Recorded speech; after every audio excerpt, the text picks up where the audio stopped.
It's the bus stop, swerving into what's hot. Coming live, Shady Sports, yeah, we got it on live. Sports and music, yeah, let's get into it. Do it like no other, do it. Blueprint for consuming the team that's never losing. Coming live from Colorado, like shit and follow. Shady Sports, the motto, fresher than avocado. Play by play and ball for ball, we coming to you from afar. Day to day and call for call, we talk about it all. Yeah, this the bus stop, talking sports and hip hop. Jump on the bandwagon, cause we talking what's hot. 8303, Denver, what's happening? We got sports action, come take a ride with us. If you DJ and a rapping, no capping, stand LinkedIn, bringing sports and rap news, stats news, and talking Denver Zuzu. And we ain't hard to find, we on Shady Sports Network like all the time. Gemini and Statik got the ball, it's time to grind. It's the show you won't wanna miss, not one line. And ain't there not a show bringing what we bringing. So go ahead and tune in, man, we just hanging at the bus stop. Shady Sports, Shady Sports, Shady Sports, Shady Sports, Shady Sports, Shady Sports, Shady Sports, Shady Sports, Shady Sports, Shady Sports, Shady Sports, Shady Sports.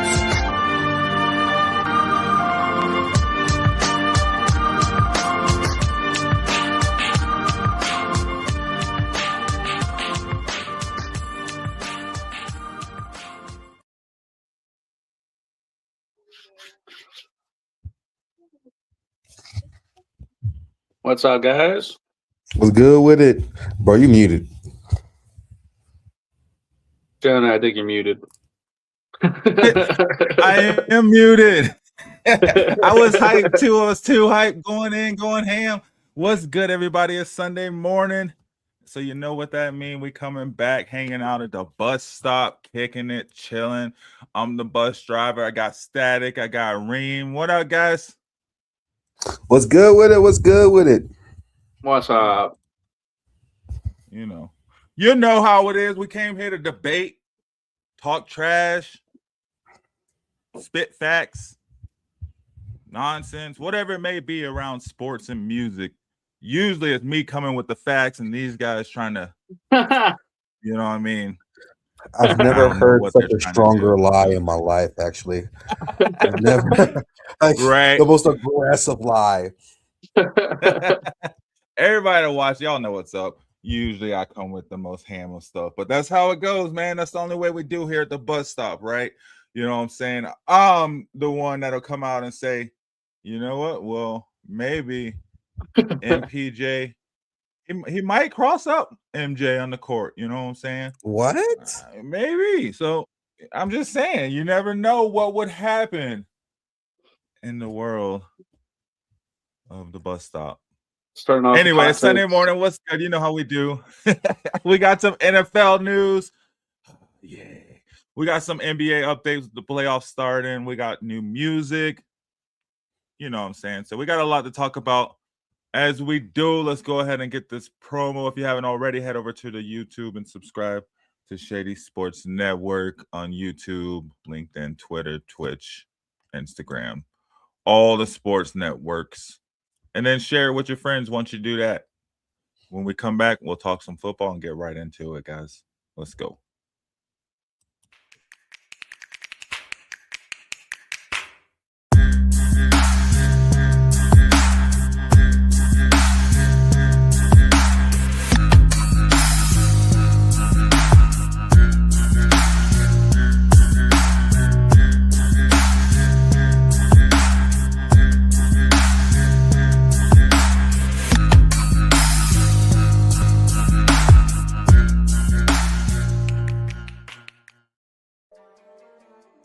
McCain. You thought you wanted Gunther against Chad Gable, but you didn't. And I'm going to tell you why. Chad Gable would take everything that Gunther's done and bury it. The Playmaker. It was on site. AJ Styles walked out there, seen LA Knight. Oh, okay. And then LA Knight hopped out the car. Let's go. Break down everything in TNA, AEW, and all of the WWE programming.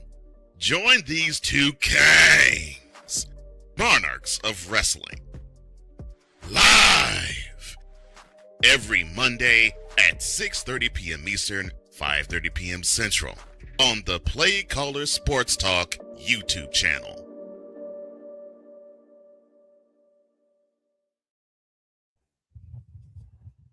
Yes, sir. Hey, so we got some NFL news as we get closer to the draft. Next week's draft is coming up. Before you know it, the NFL season will be back around. I love it. The Giants traded Dexter Lawrence, their defensive tackle, to the Bengals for their number 10 pick in next week's draft. Thoughts on this? Many thoughts on this. I say this is a decent move. I don't know what the Bengals were going to do with that 10th pick. Mhm. Obviously, he did request a trade. So, him getting moved was not a surprise to anyone. I don't necessarily think the Giants were that bad. Maybe I'm a little bit too hopeful. But my question for you guys is, obviously they lost a key defensive guy earlier to the Ravens. Does this fill in that gap for them? Do you think this is a needle mover for the Bengals? Like, because at this point, they really haven't had a whole lot of playoff success outside of that one Super Bowl appearance. So it's really like trying to get things together for Joe and utilize as many years as this band's career as you can. And I don't know if this makes them super competitive or not, but their defense hasn't been great. So I think this is a good move. But what do y'all think? I mean, just last year alone, he had only 5 games played. If he can obviously have some consistency and, get back on the field with that consistency, it should prove worthy. Because, I mean, just in those 5 games, he had 20 tackles, 3 sacks, 4 tackles. 4 of those tackles were for a loss and 5 quarterback hits. So, I mean, it's one of those things where, I mean, the numbers are there with the games played, but can he get in, 14, 15 games with a playoff hope and him resting, those kind of deals? It's just a matter of having that consistency and having that ability to stay on the field and stay healthy. Well, he was younger, I guess, than Hendrickson. So I can see that. Hendrickson was rarely on the field. But they've been building up their defensive line, and this just adds to it. Like you said, I guess there wasn't much that they saw either that they were like, oh, well, there's nothing they're going to bring in that's going to be better than this guy, Lawrence. He can come in and play right now in win now mode in Cincy, right? They don't have 2 or 3 more years of Joe to build up and develop a player. So might as well get what you can out of it. They probably could have gotten a better player come closer to draft or maybe on draft day, but hey, you take what you can when you get it and keep going, right? Yeah, I think the 10th pick though is you're not gonna draft Dexter with the 10th pick. You're simply not gonna do that. No. But here's the thing: I'm not gonna sit here and pretend like he's a Myles Garrett, he's a Micah Parsons, where like he is the defense by himself. Like he's great. Don't get me wrong; he's a phenomenal guy, but I don't think he's like X Factor Madden worthy.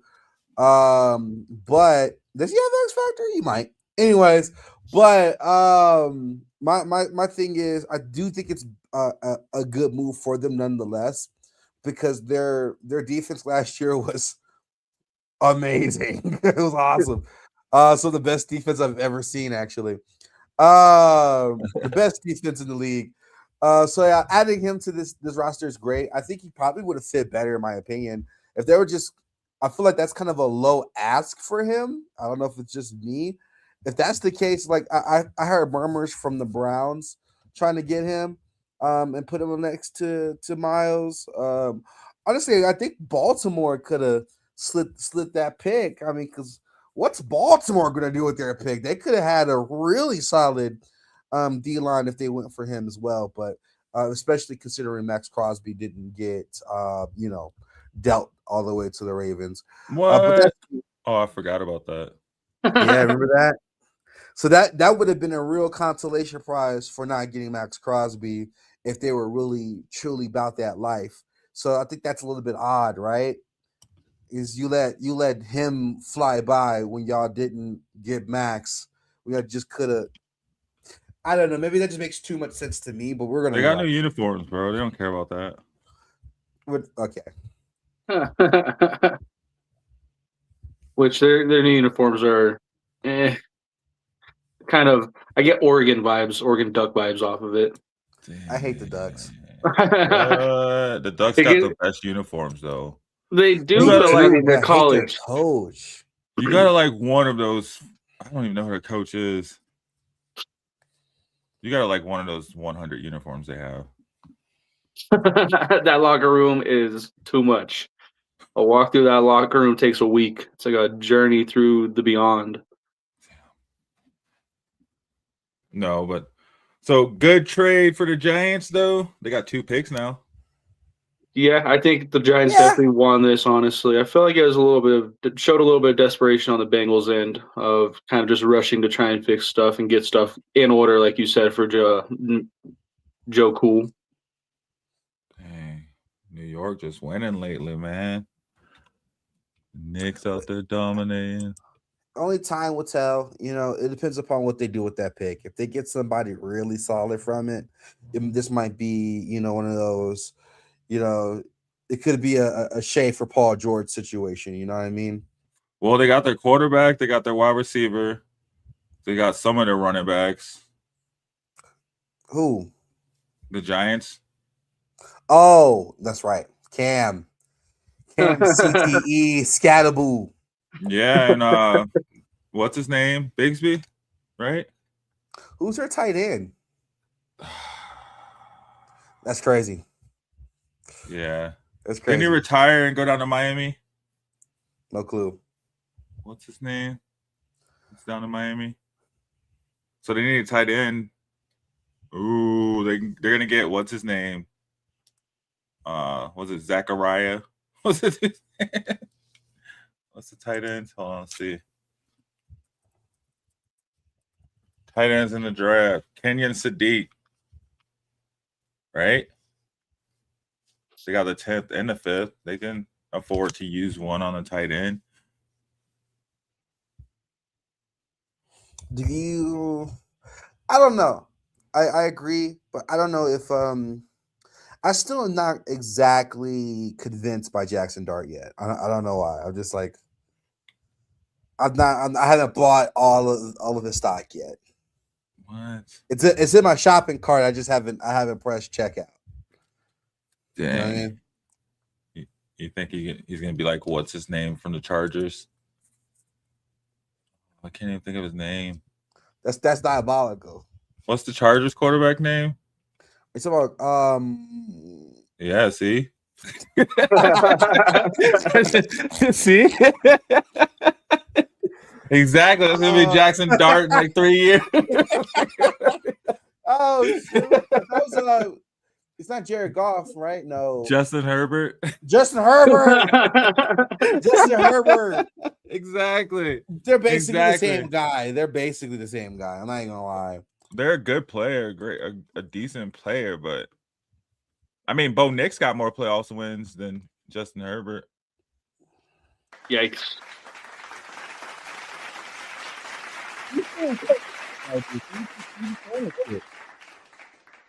What'd you say? Who's he throwing it to on the Chargers? Who's he has what's his face? The receiver man. Oh man. Well, they had they brought back dang man, don't put me in a spot with names right now. who he's throwing it to, bro. He's throwing it to you, bro. Who's he throwing it to? Yeah, pretty much. That's how they look. He's throwing it to me. I wish he was throwing it to me. I'd take that. Who's on the Chargers right receiver core? Lad McConkey. Isn't Quentin Johnson still on there? Quentin Johnson, Lad McConkey, Darius Davis, Luke Grime. They're probably going to draft the wide receiver.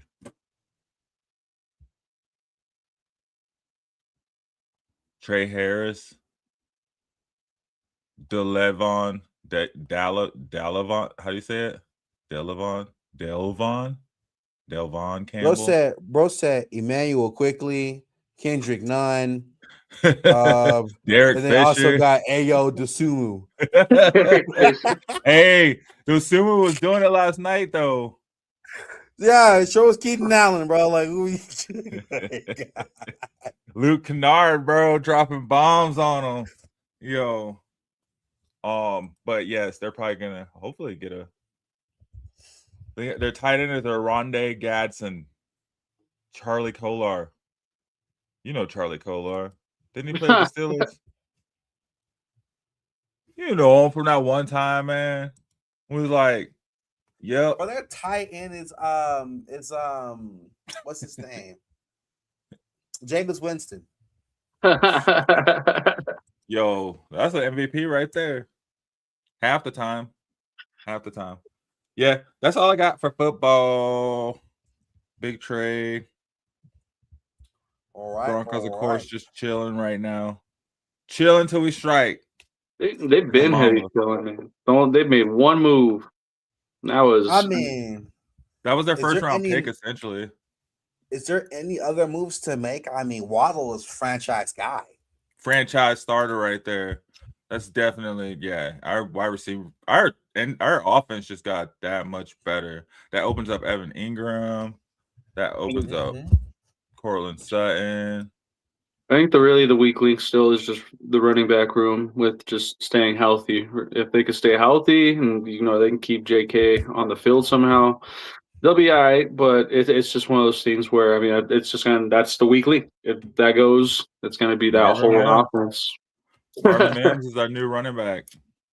Might as well be. All I'm gonna tell you, man, is that doesn't matter when you got Waddle in the bottle, bro. That fool's about to burn some fools, especially up here at altitude. The Waddle rocket, bro. Let's cook. I'm ready. Dang, I gotta try to go to some Broncos games next year. Get on some tickets. Yeah. I mean, the way it goes, you can possibly buy some tickets in 20 for the new stadium at this point. Shoot. Right? It's right there. Let me tell you. Nah, because they're going to have PSLs. Won't you have to pay for them too? Who knows? Good question. Because I can afford the ticket. I don't know about the PSL. I'm paying extra.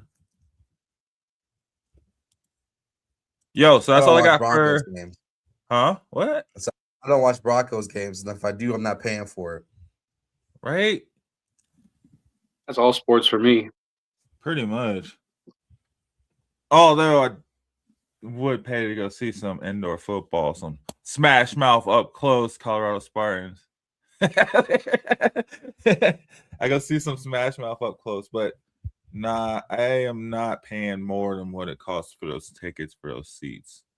And I don't want to pay a large amount of those because they're trying to fit the price into all of a sudden nosebleed seats like $600. Like, what in the world? Just to sit in the parking lot and hear the crowd and see some fireworks is $60-$80. Right? You got to pay for parking. It better come with a Marvin Mims meal if I'm paying. Well, it's gonna be right by the light rail though. It's gonna be right by the light rail, so you can just take the light rail there and just sit down on a bench somewhere. They better have Clipper Stadium seats for $600. You said Clipper Stadium? Yeah, the air conditioned 3D seats with the wall. Yeah, I better be sitting on the middle of the court for $600. Yeah, with a new Type C charger and a butt warmer. Like it's gotta be an experience, man. I got IMAX movie type seat. Better be able to use some frequent flyer miles. Facts, man. I'm just gonna raise my credit score for $600. And then a $5 concession stand. I'll take it. Don't the Nuggets got $5 menu? No, I don't know. But what I do know is did y'all see the Rockies bringing out the Glizzinator? Oh, it was like a foot and a half. Let me see if I can find a picture of it. They also crazy Glizzy, bro. They also have the 9 and 9. What? The 999. You get the 9 glizzies, the 9 beers, and 9 innings. What the? Who does that? People who wanted to enjoy a Rockies game. They get their money's worth. That's for sure. You The can take your 999, own food into Rockies game. the 999, and the Glizzinator probably cost more than the ticket itself to see the game.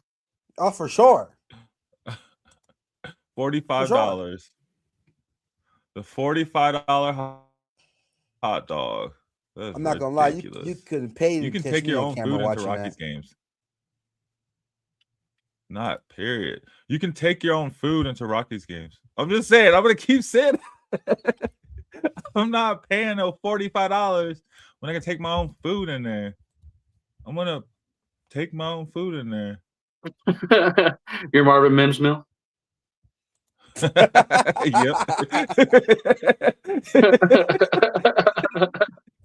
Yeah, it's diabolical, bro. You cannot pay me to get caught with that, gang. It's over with, bro. Somebody's eating that. Godzilla. Bro, look at that. That's a regular hot dog. That's a foot long on top of the regular one. And then this one. No, that's crazy eats, bro. That's crazy eats. And then you're paying $50 for that? You know? That's crazy. Bro. Bro. I don't care if that's sanctified meatage. I'm still not eating that, bro. It don't even look good. I would try that 999 deal. I might have to do that. Wait, what's the 999 deal? 9 glizzies, bro. And 9 beers in 9 innings. For how much though? It's $45 for one beer.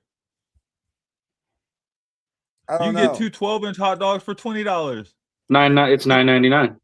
It's not the flex, Oh, the it's not the flex you think it is. That's not the flex you think it is, bro. You telling your homies, like man, I down 9 of those things. You ain't talking in 9 innings. You ain't talking telling nobody if you're doing that. You're tanked. You're taking that Uber right out. Or you eat 9 hot dogs and drink 9 beers during a 9-inning football game. I'm telling you now, the CIA couldn't get that out of me, bro. Up. 9 glizzies and 1 sit. Get out of here. A glizzy and a beer in each inning. With the Rockies, especially, like them innings go quick. No. And then people watch you? People watch you too? There's no way I'm watching another grown man eat a glizzy. Are we serious? Oh, man. Anyways, NBA, bro. Yo, basketball. I got a headache. I've been laughing too hard. Let's take a step away, play the Shady Sports promo, and come back and talk some basketball winning. Please. I know the Lakers about to introduce their Glizzilla.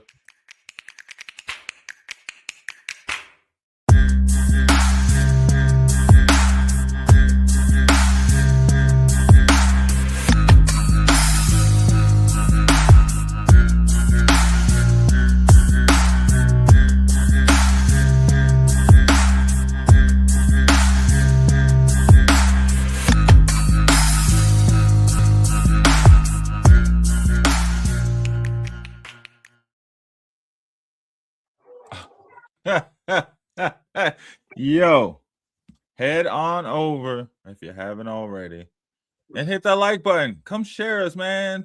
Tell all your friends about us. I love that. All of you, all 5 of you.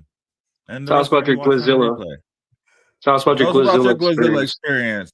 We would love to hear your Glizzilla experience up close and personal. All right. I'm trying to hear that. All right. We're going to talk some basketball. Reem, I'm going to let you take it away because you got like so much in your notes. Oh, here we go. Oh, yeah, buddy. Let's talk about basketball. Of course, you talk about the most boring game of the night first. Let's go. Let's talk about this Lakers team. Every day is Lakers Day. There was no KD, but here's the thing, right? Let's talk about this Lakers game. And LeBron didn't even drop 20 points. Mind you, they did not have KD, but I think I'm gonna keep it a bean, man. This is a bad look for the Rockets more so than a good look for the Lakers. Do you think the Rockets are having flashbacks of last year? Probably. They just don't. They don't got a playmaker. They don't got a guy that can move the ball. They don't got any of this stuff, man. So it kind of shows here. Also, their perimeter defense is not. It's not on that. Okay. Well, you have Luke Kennard. Don't get me wrong. Luke Kennard, love him. Please stay. But 27 points from Luke Kennard. Oh, a little bad. I mean, it's sub 20 points from LeBron James. And you lose. Luke are leading the league in points. So I'm just saying, this is a game you need to win. Do y'all do the starting lineup? Can I share it with you? It's Marcus Smart is getting 30 minutes a game, and the Rockets lost. This is not a good look. Okay, man, the Lakers had everybody out there. Man, DeAndre Ayton was looking good for a point. At one point last night, and there was one point where the announcer was like, "Usually they're talking bad about DeAndre Ayton." Thanks. This is not good. I was like, hold up now. Yo, I was just sitting there like, I was watching this game like, there's no way they're losing right now. LeBron had 8 assists in the first quarter. I thought LeBron was about to get a triple-double in the first quarter. I was like, man, what a game to bet the over. What the heck? Yeah. But yeah, that's this is nasty work, man. And I'm gonna be honest with you. If they got one more loss, if they mess around and lose against the Lakers twice this series, I think this is the series for the Lakers, man. Like this is a game to steal. Obviously, there's no Kevin Durant, but the Houston Rockets, they can't be playing with their food, and right now, like that didn't look good. I think this is again worse off for the Rockets more than anything. But my last point on this before I move on or ask you guys, I think. Honestly, this is just a real coached team. I think this is a JJ Redick W, man. This is just a day JJ Redick, clutch up. You got Vando playing 20 minutes and you won. Good night, pat yourself on the back, So I think this is coach versus coach. I think Ime Udoka is really good, but this is just wow. A way to lose this one. No one else in the starting lineup scored 20 points, by the way. It's just no BS. Luke Kennard, you got to go back to film day with your team and talk about Luke Kennard. Are y'all serious? Pack it up. Pack up the team. Luke Kennard is nothing but static with a taper. Like I don't understand. Like. So yeah, that's where I'm at with this Lakers game. But yeah, man, shout out to the Lakers. Let's talk about this Nuggets game. Did y'all watch it? Ooh, I watched the end of it. Almost threw my phone away, man, in the first quarter. I'll tell you what. Yeah, after watching like the full game highlights and all that, it seemed like the first half was pretty rough, and like that the first 10 minutes even were pretty rough to watch. Where it was just like, I mean, yikes! And then out of nowhere, the third quarter was magical. That was basketball perfection at its finest. That third quarter, that 14-0 run. It seemed like Minnesota, man, they just need somebody else. They just need one more person. Anthony Edwards cannot do it all on his own. And Mike Conley, when they brought Mike Conley in, he looked good. I don't know. There's nobody else they could really add. I mean, they've had everybody. They've had us probably one of the most consistent, solid units in basketball for the past like 3-4 years now, where these guys should be clicking on and hitting on all cylinders. I mean, there's no excuse for what's going on over there. They've had Defensive Player of the Year as their center. They had DiVincenzo, who's pretty on point when it comes to consistent and being that X factor that's an annoying to an opposing team. Rudy Gobert played the game of his life against the Joker. He got hurt. Pause. 17 points being the game of your life is nasty. Against the Joker. Have you? What has he done the last couple times in the playoffs against the Joker? Is not a lockdown defender. Says a lot. Gobert is he? They had, I think, 2 blocks the whole night. Yeah. What? Rudy Gobert just gets in his head when he's playing the Nuggets, man. Honestly, Defensive mode, man. He doesn't really go on offense. He's his own worst and best defense. The issue that the Timberwolves are facing is the same issue that they have been facing this entire time. They do not have a point guard. Anthony Edwards is not a point guard. He does not play make like that. There are several possessions where I'm watching this game and he's going against, you see Julius Randle switched on to Christian Brown and he's not getting the ball. Man, that's easy eats. Like, what? Like, and on top of that, right? I think it was 2 possessions total. I saw this where he absolutely put Christian Brown in the freaking Tasmanian Devil tornado, and the next possession he's still on him, and then Anthony Edwards runs the nastiest pick and roll I've ever seen, and nasty in a bad way, with Rudy Gobert, and not get the ball out to Julius Randle. I'm not gonna lie, when Julius Randle gets going, you're going to have to continue feeding him the ball, or else I'm gonna keep it a bean. Like, you have to catch him when you catch him, and if he's not caught, then he's gonna be missing the whole game. Okay, anybody who's ever had a DraftKings account knows what I'm talking about. Okay, you gotta catch him when you catch him, or else he's gonna sell your parlay. So again, them not taking advantage. That's what a point guard would do. Point guards notice those kind of things. Point guards know how to get guys into spots, and that's just not what you're getting at an Anthony Edwards. Because honestly, I'm gonna keep it a bean. If Julius Randle is not going, there's no real reason to pass the ball if you're Anthony Edwards, unless it is a play to get it back to yourself to get a bucket, because no one else on the court efficiency and statistically is going to score the way Anthony Edwards would outside of a Julius Randle on fire. And since he's not a point guard, he don't know that. And I think this is going to be one of the major issues with this roster, which we're going to talk about later. But yeah, that's kind of the thing I was noticing with this game, is that they did not take advantage of Jamal Murray's poor shooting. 0 from 8 from 3. Y'all still lose this game, and here's why you lose this game. Just keep this in mind. Jokic is attempting 7 threes, so he's not in the paint, right? And my issue with this is Jamal Murray by no means is like the most efficient slasher. He's not Bron coming downhill. He's not prime Russ coming downhill. He's contestable. He's touchable.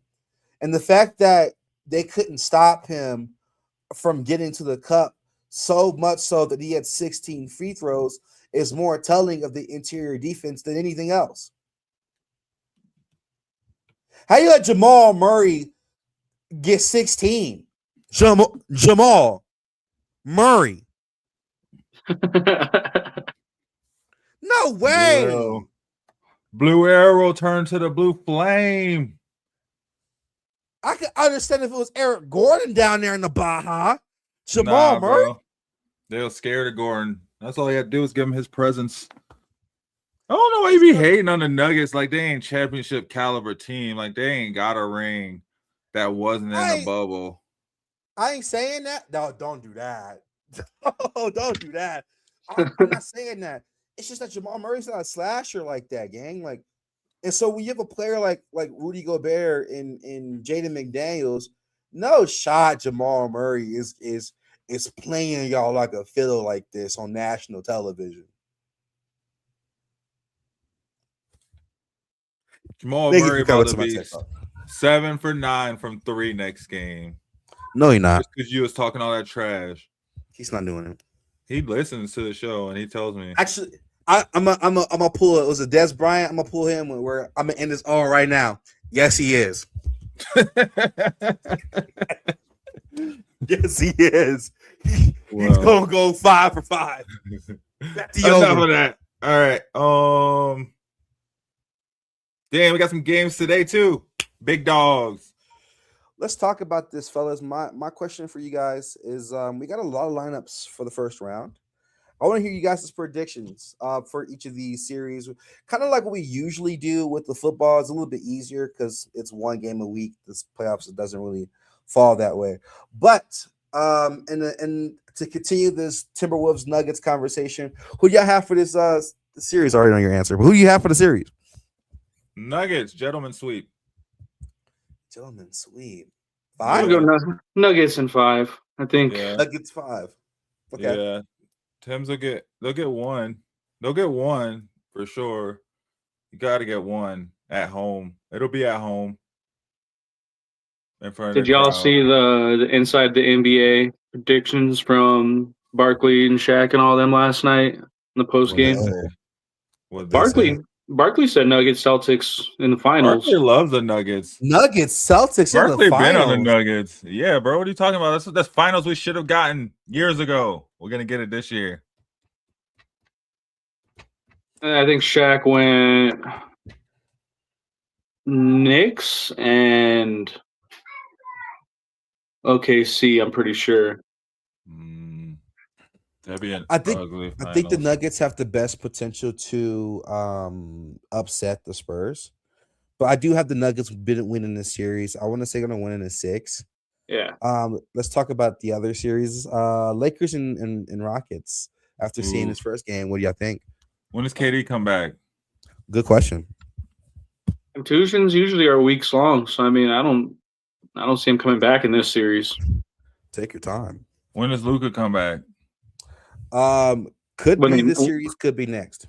I was gonna say when they lose.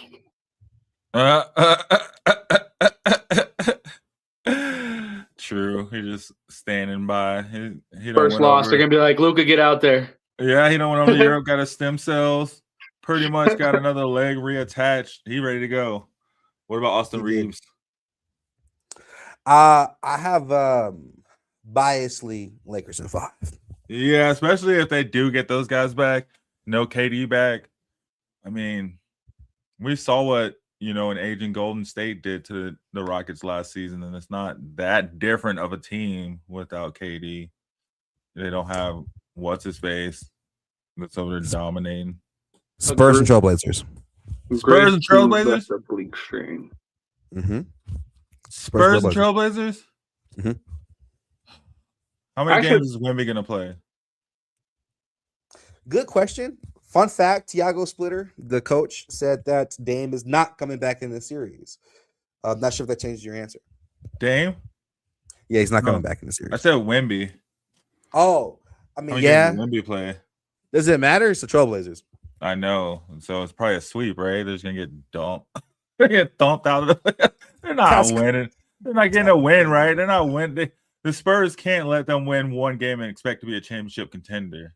And I'm pretty sure that's who Shaq went with was the Spurs and Knicks in the finals. I don't know about the Spurs making it to the finals. I don't know. What's There's up with this Knicks? We're gonna talk about it in a second. What's up with 'Cause this the Knicks Knicks- love, man? Who Knicks the looked pretty play? good. They looked pretty good, honestly, in their game Who one. they play? The Atlanta? Hawks. Atlanta? They Yeah. look pretty good. Atlanta Yeah. supposed to be in the playoffs. Thanks. They We're gonna look get pretty there. good. They Jumping almost ahead. got We gonna get thumped. there. They almost got Uh-huh. thumped, but yeah, Mhm. they didn't almost get thumped. They controlled it from the beginning, but still. Spurs in 5. Spurs in 5. How many games you got to win to sweep? I thought it was 4. Yeah, well, you think it's 4-0. I'm thinking 4-1. You think the Trailblazers are going to win one? Oh, Dame's going to come back. Danny of D is gonna have one game where He's he's gotta got have 40 point one. triple double. Yeah, when are they going to win a ring? Why don't he just go play for the Spurs? He might as well just quit right now and put on a Spurs jersey and go win a ring with them right now. He could retire, get signed by the Spurs next week, go win a ring. I don't know why he didn't go to the Spurs. Anyways, Anyways, Thunder and Suns. Oh man. Wait, yo. Static, did you also have the Spurs? Yeah, I got the Spurs now. Static, gonna do be you a also sweep. breathe oxygen? Do you drink water? Dog. You also have the Spurs. How many games did you have the Spurs winning in? 4. Fact. It's gonna be a sweep. Yeah, It's gonna be the first sweep of the. out. It's gonna be the first sweep of the postseason. Aside from the Nuggets sweeping the I Timberwolves. thought it was going to be this series with the first sweep, Thunder versus Suns. Ooh, but you know what, man? I don't know. I don't know if the Suns are going to get a sweep of the Thunder though that easily. I'm not gonna lie, man. With Oso Iguodaro, you know what that is? No. Exactly. That's their starting center. Yeah, I have the Thunder in 4. For the Suns? Yeah, I have the Thunder in 4. I don't know. This is gonna be. They have because here's the thing. They're really good at keeping 3 shots percentage low against guards. And then you have Shea, who is not. He's not your 5-3 a game guy. He's going to get you in that midi and that Baja. They don't have no answer to that. I don't know. The Suns, they have the master rage baiter and gaslighter in Dylan Brooks. Could he get under their skin for a game? No, he's not getting under. Look, I can see a Lou Dort. I can see a Lou Dort double technical ejection, and things just go in a weird way while in Phoenix, where Devin Booker puts up 47. Dylan Brooks probably tweeting something right now. You ain't go beat me. I don't care who you think he is. I mean, sure, it's going to be a Saturday wrestling night match, I guess. You know, it might be SmackDown versus Raw. Who knows? It might be Batista. It's going to be the real WrestleMania of the week. Facts. But they're both, if they both get ejected, who cares? I have Suns in 4. Suns in 4? You mean OKC in 4? Oh, he means the Suns in 4. Clip that. OKC. Don't clip that. Do not clip that, bro. Do not clip that. Just end it right there. The whole segment, the whole episode, Suns in 4. That'll get some plays. That'll get some views. It would. It would. I wouldn't live it down. All right. What do you guys got? You guys got OKC not in 4, apparently. OKC? No. I got Suns winning 1. I got Suns winning 2. I think that they pull off 2 somehow, some way, and it's going to make for some very interesting conversations throughout, like all the analysts and post-game and pre-game shows are like, oh, it's OKC, and then OKC is going to go off and sweep like the next series, whoever it's against. No, they're not. I think OKC ain't sweeping no one. I think OKC is going into this real heavy-headed, and they're no juggernaut. Why do we think OKC is just this juggernaut? It's the playoffs. It's not that this juggernaut. The Suns are just not good. Yeah, D-Book is at least the top 15 player.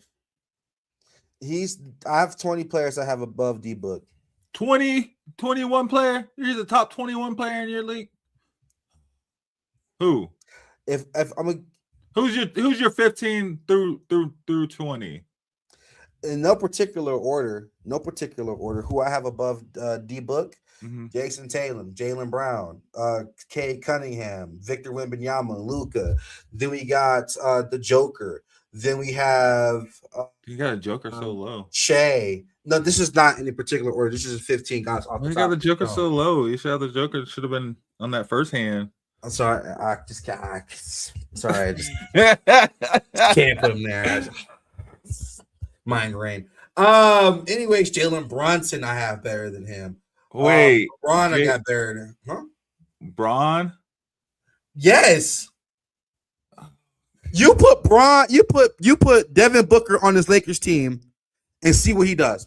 Look what he's doing the same thing with the Suns team. That's what he's doing, basically. And you see what seat they are, right? They're playing. And you put them on this Lakers team, and they're the 3rd seed. They're a lottery team. The 3rd seed. What are you talking about? I feel like it's the Phoenix Bookers, though.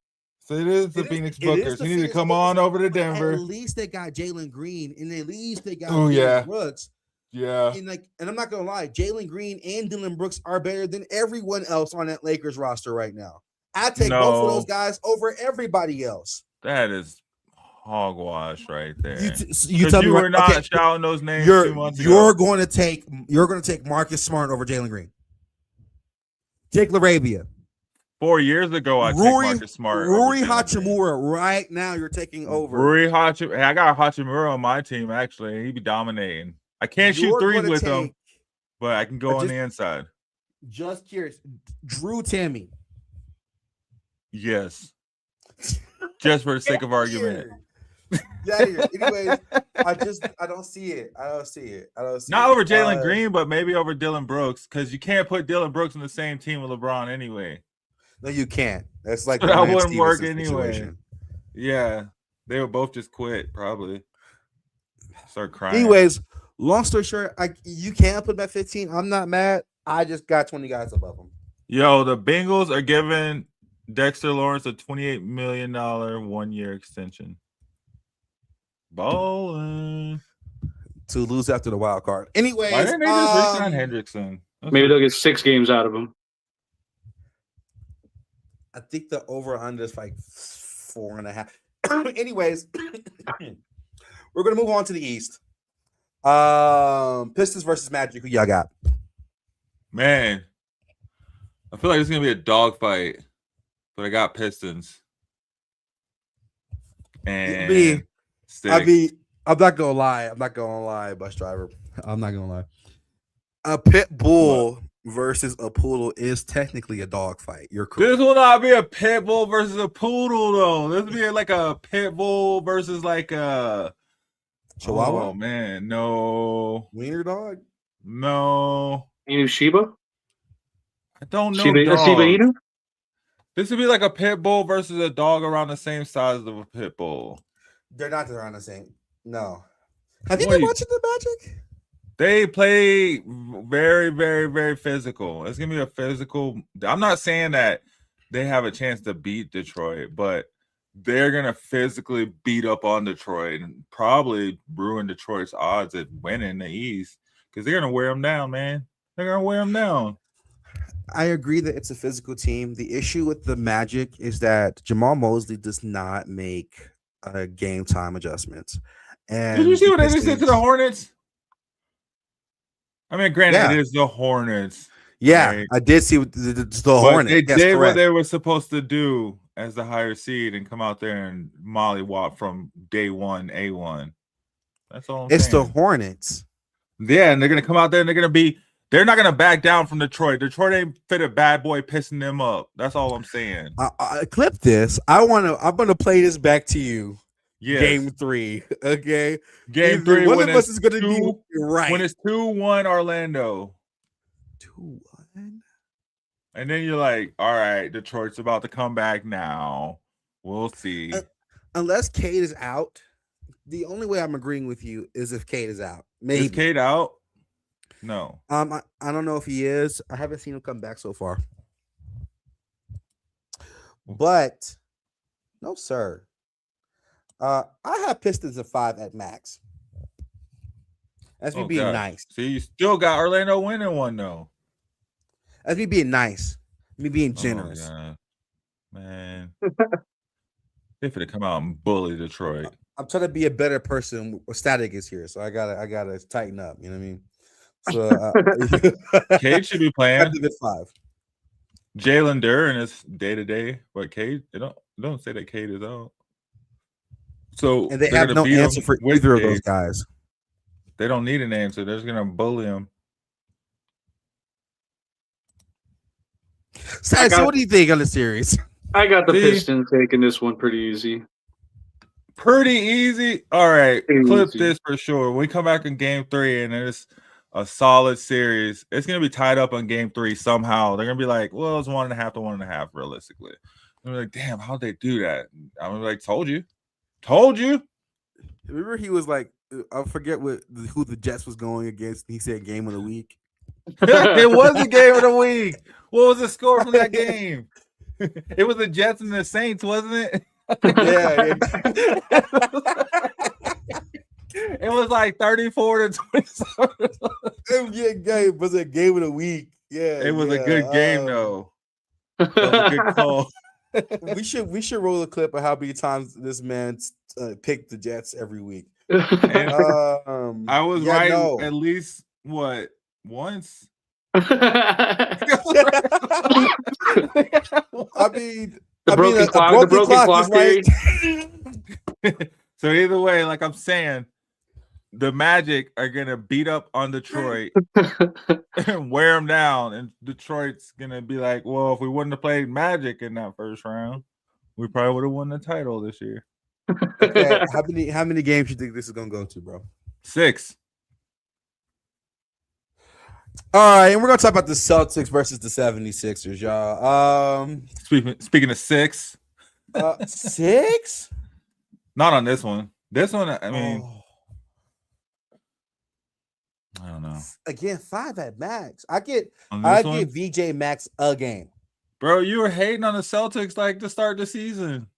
Yeah, but they're playing the battered up, beat down, baked on. That's what you said about the Celtics. Tossed in sugar 76ers. Is Embiid playing? Good question. You see how you get to ask that? That's the problem. Huh? That's the problem. You had to ask that question. That's the issue. I think the funniest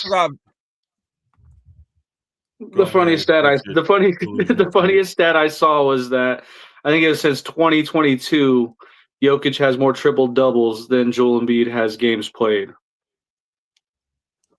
Oh yeah. Definitely. Yeah, I believe it. I makes sense. But this is the playoffs, so that's a different story. BJ Edgecombe, is that how you say his name? Edgecombe? Edgecombe? Edgecombe? Edgecombe? Please don't call him Edgecombe. Please. Oh my God. Continue. BJ Edgecombe. That's a new product right there. Oh my God. Copy that, Edgecombe. I said it first before him. No, him and Tyrese Maxey could do it by themselves. They don't need Joel Embiid to beat the Celtics. We now think that the Celtics is all of a sudden some super team. And I know I was all for the Celtics, but now that you guys like the Celtics, of course I'm going for the 76ers. And so I'm going to call this. It's going to go to 7 games. This can come down to the wire because it is the Celtics. They did lose to the Heat 3 seasons ago. It's the same place that they're in now. No, they were the 1 seed that year. I mean, look, bro, that's the Heat. I mean, that's the but Usher? You're talking about Tyrese Maxey, it's Chris Brown, and VJ is Usher. Nah, but no. I don't know. Celtics. I do like the Celtics to win the East, quite honestly. This is a hard one for me because this is a hard series as well. I just think the East likes to draw out their viewership in the playoffs. So they like to have these long, drawn out, like full of drama series. I have the next 2 series is what I think is going to be long and drawn out, not the Celtics. The Celtics don't play with their food, man. We'll see. What if Brown goes down in the first game and then it's like, well, I mean, that's different. What if what if Jokic goes down? Yeah, I mean, that's a big deal. That's not going to happen. That's like losing a limb. Jason Tatum did come back super quick. So that's like you just asked me, yeah, man, what happened? What would you do if you like lost your left knee? Well, that's what we're doing here, right? These are all what ifs. We don't know. We're just saying what we think. What I think once was it gonna happen, right? Right, little man, tell him. What we imagine. Don't recruit an MP. This is imagination. We're the imagination dragons right now, and whatever we say, just usually more so what I say happens. That's why it seems like everything I say has to be actual, factual. But right? He doesn't believe you.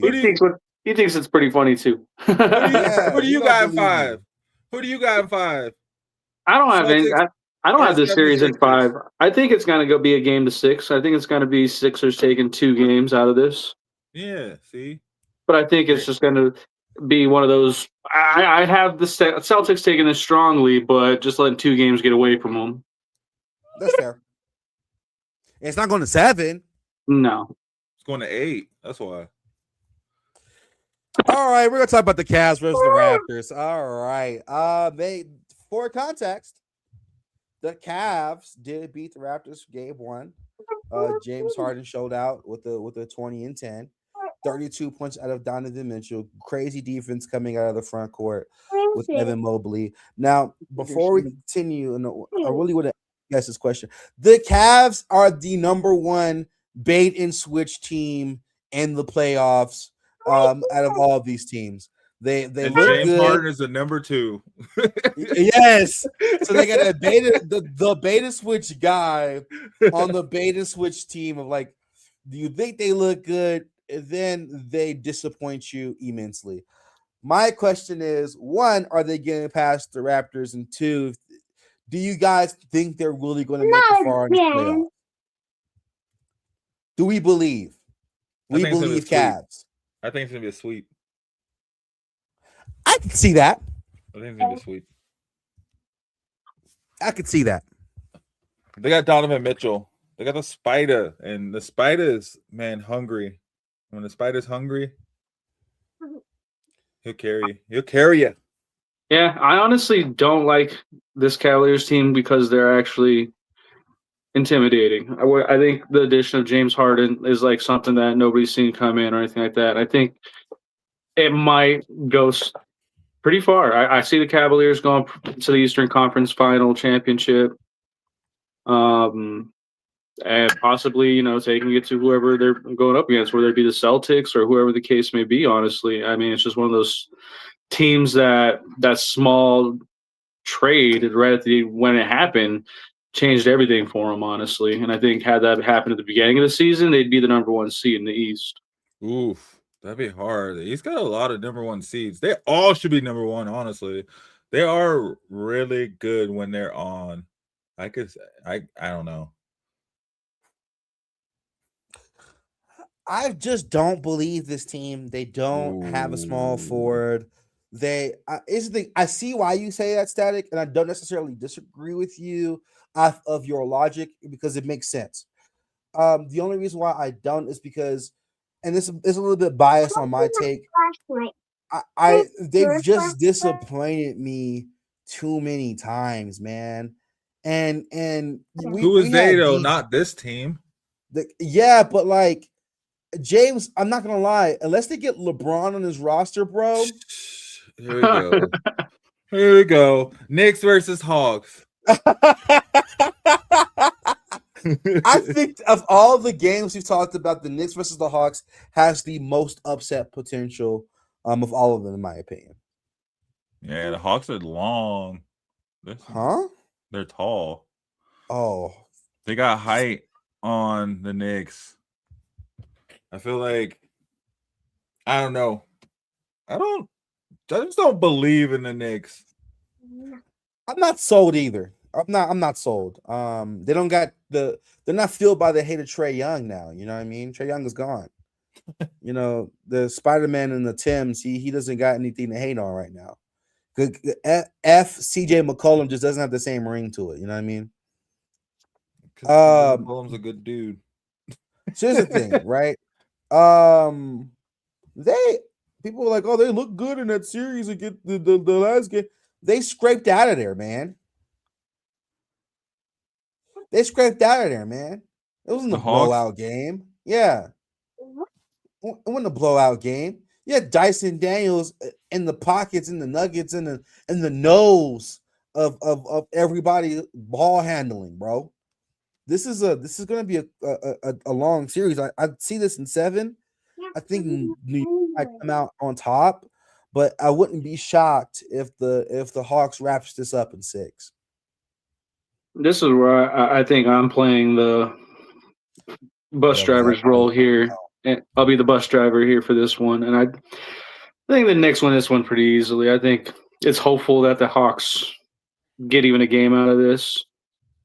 I think, the Knicks are just who they are, and they've been showing it all year, and they've been the most consistent team in the East. Everything's been kind of up and down. The Cavs really started off weak. The Knicks pretty much were pretty consistent all year, and they've stayed healthy all year, so I don't know why anything would change. And it's no disrespect to the Hawks at all. I think that they're a good team, but I think they're in a position where they don't necessarily belong yet. I think they're still young. Just like Gemini said, they're all big. Their small forward is 6'8". I mean, they have the size. They got everything going for them. They're just super young, and they're not acclimated to being in this position without Trae Young.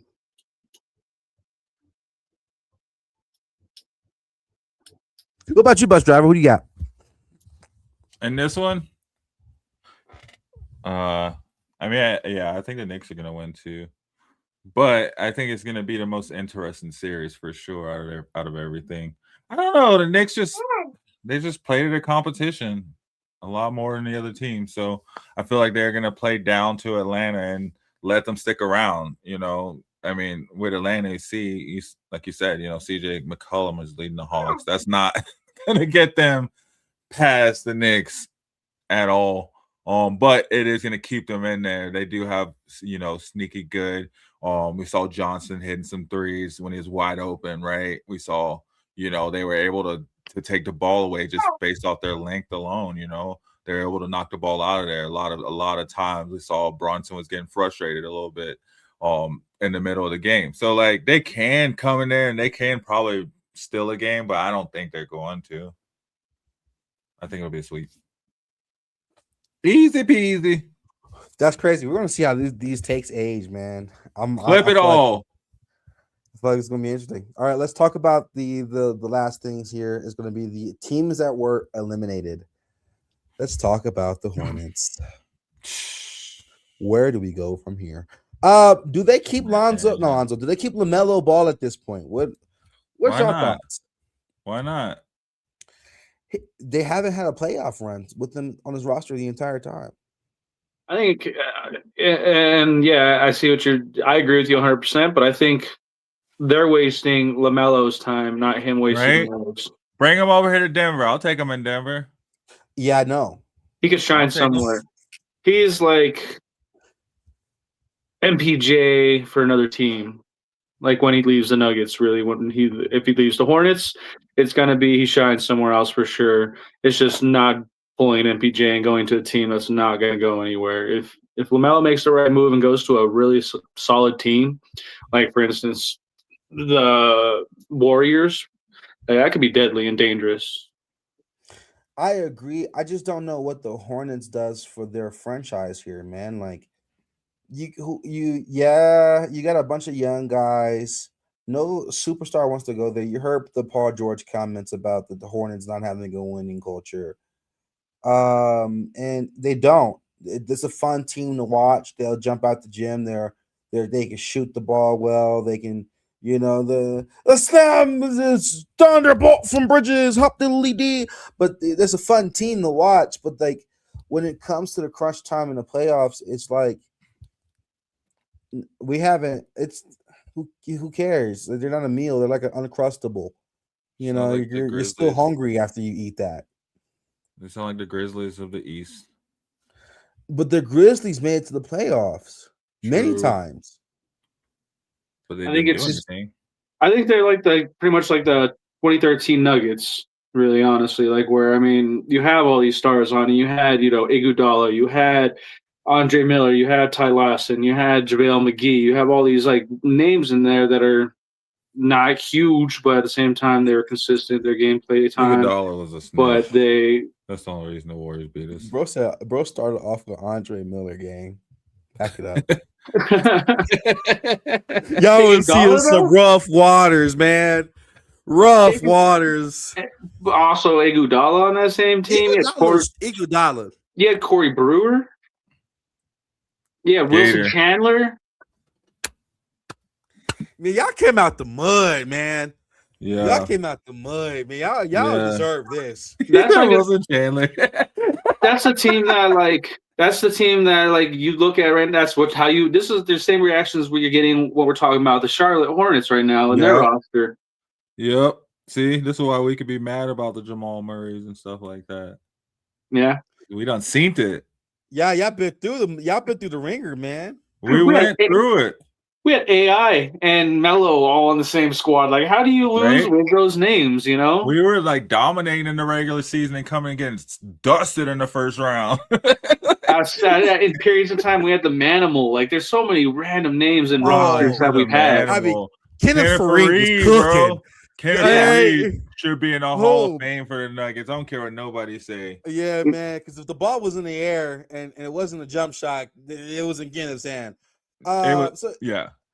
I agree. I just don't know where the Hornets go from here because, like, obviously, I think LaMelo is a franchise point guard. I haven't given up on him. We've seen how well he plays. We see what he can do with the ball.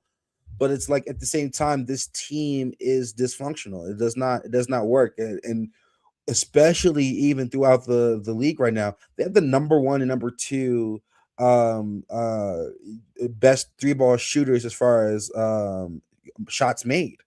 It's 274 and 273 out of Nipple and LaMelo Ball. Yeah, that's just, and they still haven't done anything. Rookie luck, though. That's not going to carry over until next season. You think Nipple was going to do the same thing next season? He didn't do it in the playoffs. Nipple is going to do Nipple is going to have a Kyle Korver like career.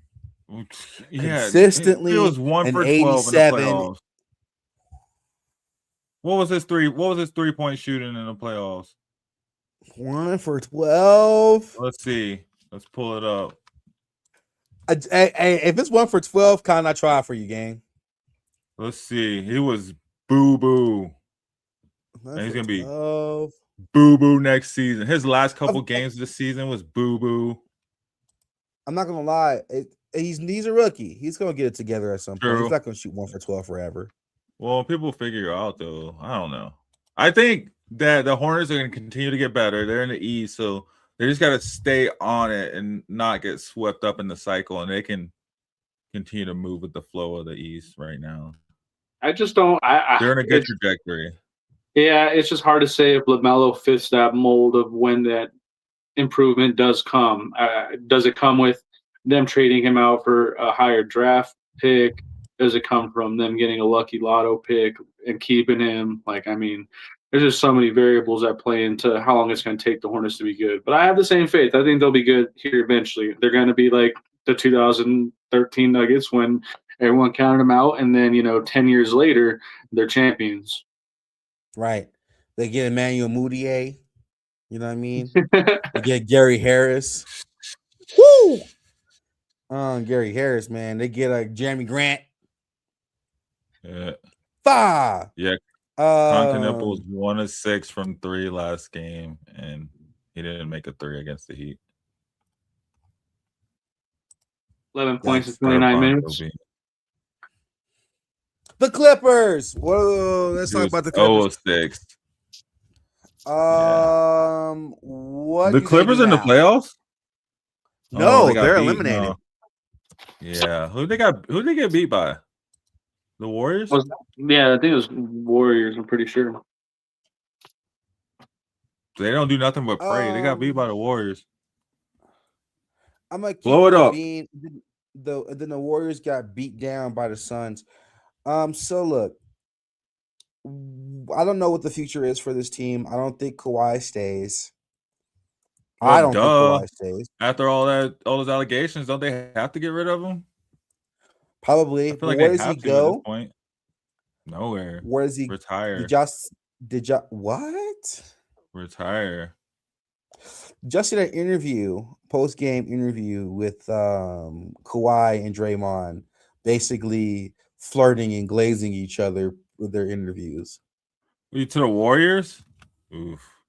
I say Portland. The oldest team ever. I can see Portland with Dame. There's merit to this take, man. They're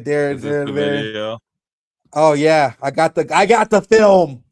Didn't you say Draymond Green is even coming back next year? Draymond Green, Draymond going to the Clippers. That's what your take right there. Draymond going to the Clippers because they ain't bringing him back. He's going to inside the NBA as an analyst. That's crazy. No, he going over there with T-Mac and them boys over on Prime. What's their show called? He's gonna take Ernie's spot, or he's gonna be co-host with Cam on what's his show? Cam Newton.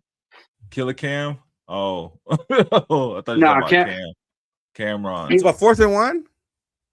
Yeah, 4th and 1, yeah. Anyways, am I reading too deep into this? Let's find out. from playoff contention. Kawhi had this to say about Draymond. And then, Draymond, Hall of Fame defender. Yeah, it was hard to even get shots up. And when hearing what Kawhi said about him, Draymond showed love back to him. Draymond, we were just talking to Kawhi a minute ago, and he said, I quote, of you, Hall of Fame defender, it was hard to even get shots up. A, what does that mean to you that he called you that? And B, how did you prepare for this? You've played him since he was on the Spurs, right? You defended him so many times. Did you go back and watch all those other games, or how did you prepare for this, or is it just ingrained in you? When you've played someone so many times like we have, he know me, I know him. But I definitely watch a lot of film. But more so, he know me, I know him. Of him this year, because it took a different Kawhi. The aggressiveness, his shot is as good as it's ever been. His ball handling is as good as it's ever. Oh man! Sounds like they share Glizzillas. Yeah, they did. This is a two-sided hot dog, and they're like they did 9 for 9. Yeah, they did the 9 for 10. This is after the 9 for 9 two-sided. this is a tickle off. What in the world? And so he's the best he's ever been. Nobody has ever just gave Draymond Green, of all players, praise on TV. What? Yeah. No. You're not wrong there. And then he starts glazing back immediately. Yeah, Kawhi is the best he's ever been. And I was just like, no, he's not. First off, you're lying. Secondly, you just beat him. What's the crazy part is, and this is the crazy part, he keeps going for another 5 minutes, bro. Yeah, that's why I stop it. Straight Krispy Kreme, straight 24-pack, all glazed, fresh out the oven. Yeah, I think Kawhi to the Warriors. Formed the oldest super team. Do you think he returns to the? What if he returns to the Spurs and plays for Wemby? He's not playing to the. All right, we're gonna talk about the next team. The Spurs. Did y'all see Greg Popovich walk back and start coaching them in the training? And he had a cane guy. He's that old. They had a training session. He was helping them get prepared for the playoffs. And yeah, Popovich makes me Karen's game. Yeah, he makes me feel old and young at the same time. That's true. Let's talk about the Warriors. What do? Before I let you talk, they needed Jimmy Butler ain't gonna work. Why not? He old. He fragile. They're old. They're fragile. He can't shoot. They can't. Well, Steph can only shoot. They got to move off Jimmy Butler. They're going to have to pursue somebody. Honestly, if Bron doesn't win this year, they can go for Bron. They can also go for Kawhi. They need a small forward. And they need a preferably Kawhi because he's a better defender and a better shooter. But they're going to have to shake up this roster. Steph Curry is the franchise guy. They're not getting rid of him. Steve Kerr is Steph Curry's favorite coach. And I feel like if they're going to fire Steve Kerr, they would have done it. So they're not going to do that. I'm going to be honest with you. If Steve Kerr survived this what's that guy that they just traded to the Hawks? Jonathan Kuminga situation, he's going to stay.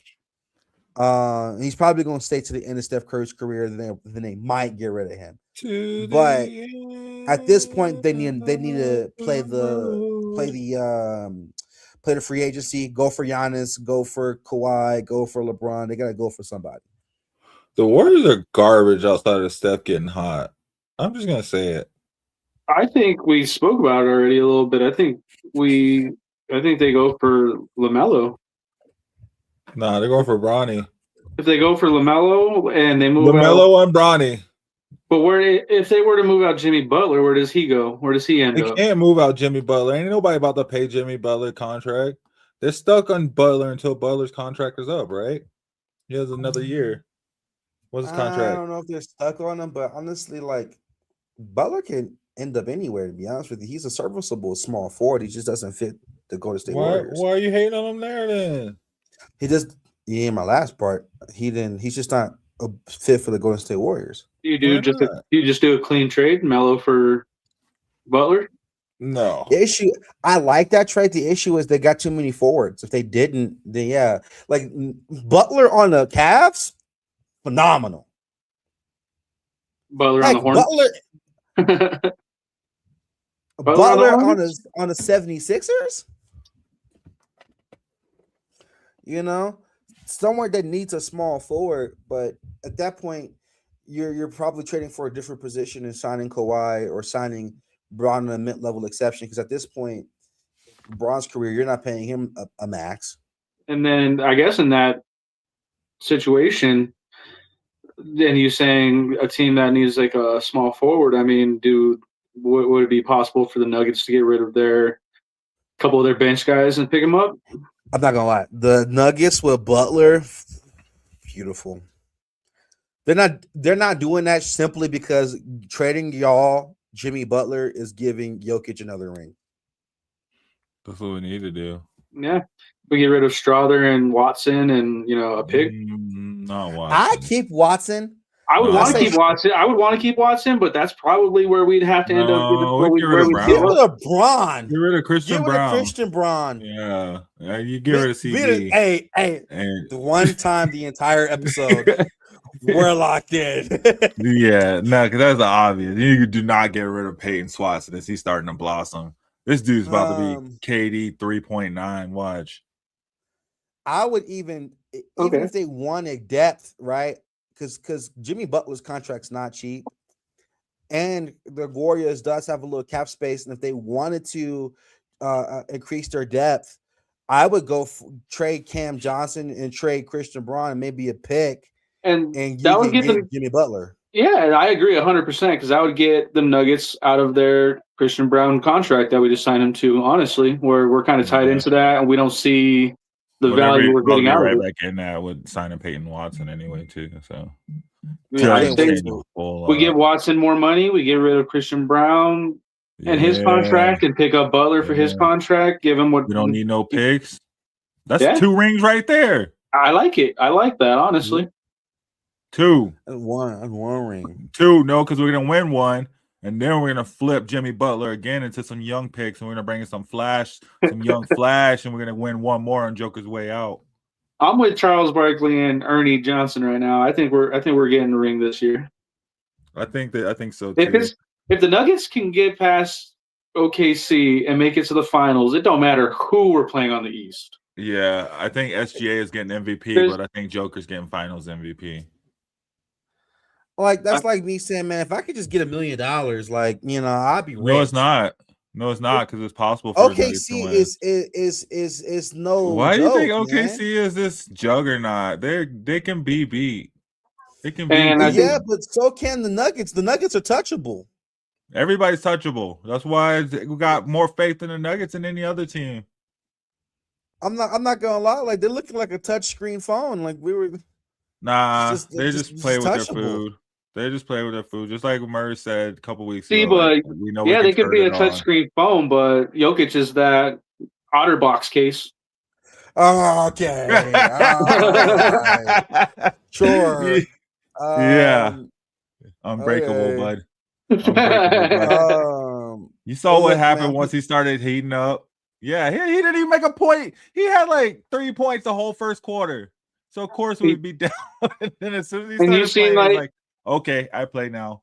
And everything switched up once it got personal. Once they pushed Jokic from the back, they made it personal, and you seen the whole team flip. You saw AG eyes get wide? AG. Oh, yeah. When you see AG eyes get wide, it's game over from there. AG looked like the 4th Jokic brother. He locked in, bro. Once AG get locked in, it's game over. I don't know why you don't act like this ain't the same team that did win a ring. I mean, because it's not the same. It's not the same team. It's a different team. No, we got our Timu MPJ. Yeah, we have a defensive center. Let's go. It's a better team. I should have dropped that. I gotta drop this Nuggets deep dive. I gotta drop it. This team is noticeably worse than it was that. All right, and then we're gonna stop it right there and go to commercial. Noticeably worse. Noticeably worse. No, defense, the rest of the West is just noticeably better. The rest of the West has just gotten better since the last championship. They're not. They're worse on defense. Jokic is being pulled out of the paint. We're the best offense in the league. what I want to do is, because I know that there's teams that have potential to only meet in the conference finals. Like, so where does that? Who do the Nuggets play if they win this series? Spurs, The and Spurs. then they have to go against OKC. Then they go up against OKC. And who does That's a OKC hard go up route. against?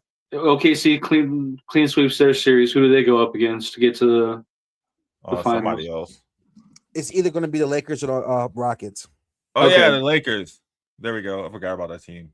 In either way it goes, either of those matchups is easy for the OKC.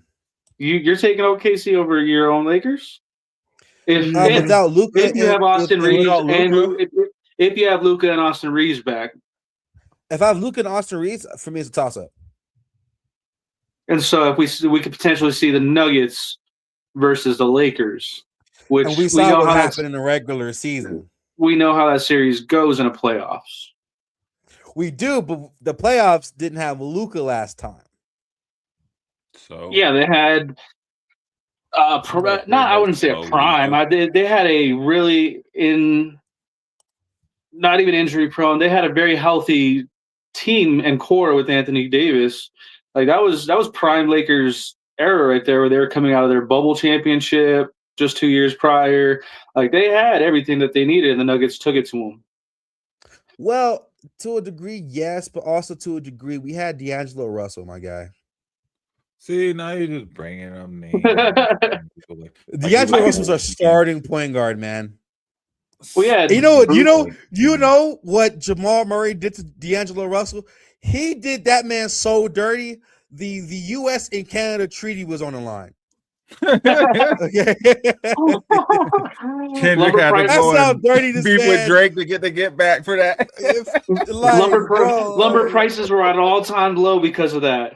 Like you have no idea. Like they had prime minister conferences after those games, man. And so while I agree, I see your point, and I'm not going to deny it. But at the same time, I think the Nuggets could make it to the to the championship and maybe win it. It's not a 0% chance. I just personally don't see them getting past the OKC Thunder. And of course, my bias is not gonna. I'm now on air. CIA is not getting me telling you the Nuggets gonna beat the Lakers. Like, John Kariaki with the hummus couldn't tell me that. Yeah, and we know that the regular season is not like the tell-all for how playoffs go and everything like that. But OKC had their number with the Spurs. Like the Spurs owned OKC in the regular season, and in that same respect, the Nuggets had the Spurs number in the regular season. So it's kind of like that trickle-down effect where the regular season doesn't. It's not that all tell-all, but at the same time, it's very hinting on like matchups. It is matchup based, and I think that's the reason why I have OKCs, because they match up well against the Nuggets. They got enough body, they got enough length, they got enough girth and tonnage. I think they have a challenge though to get to, because they don't play the Nuggets unless it's in that conference finals, and so they have a challenge to get there alone. If you guys get Austin Reeves and Luka back, it makes me nervous for OKC 100%. For sure.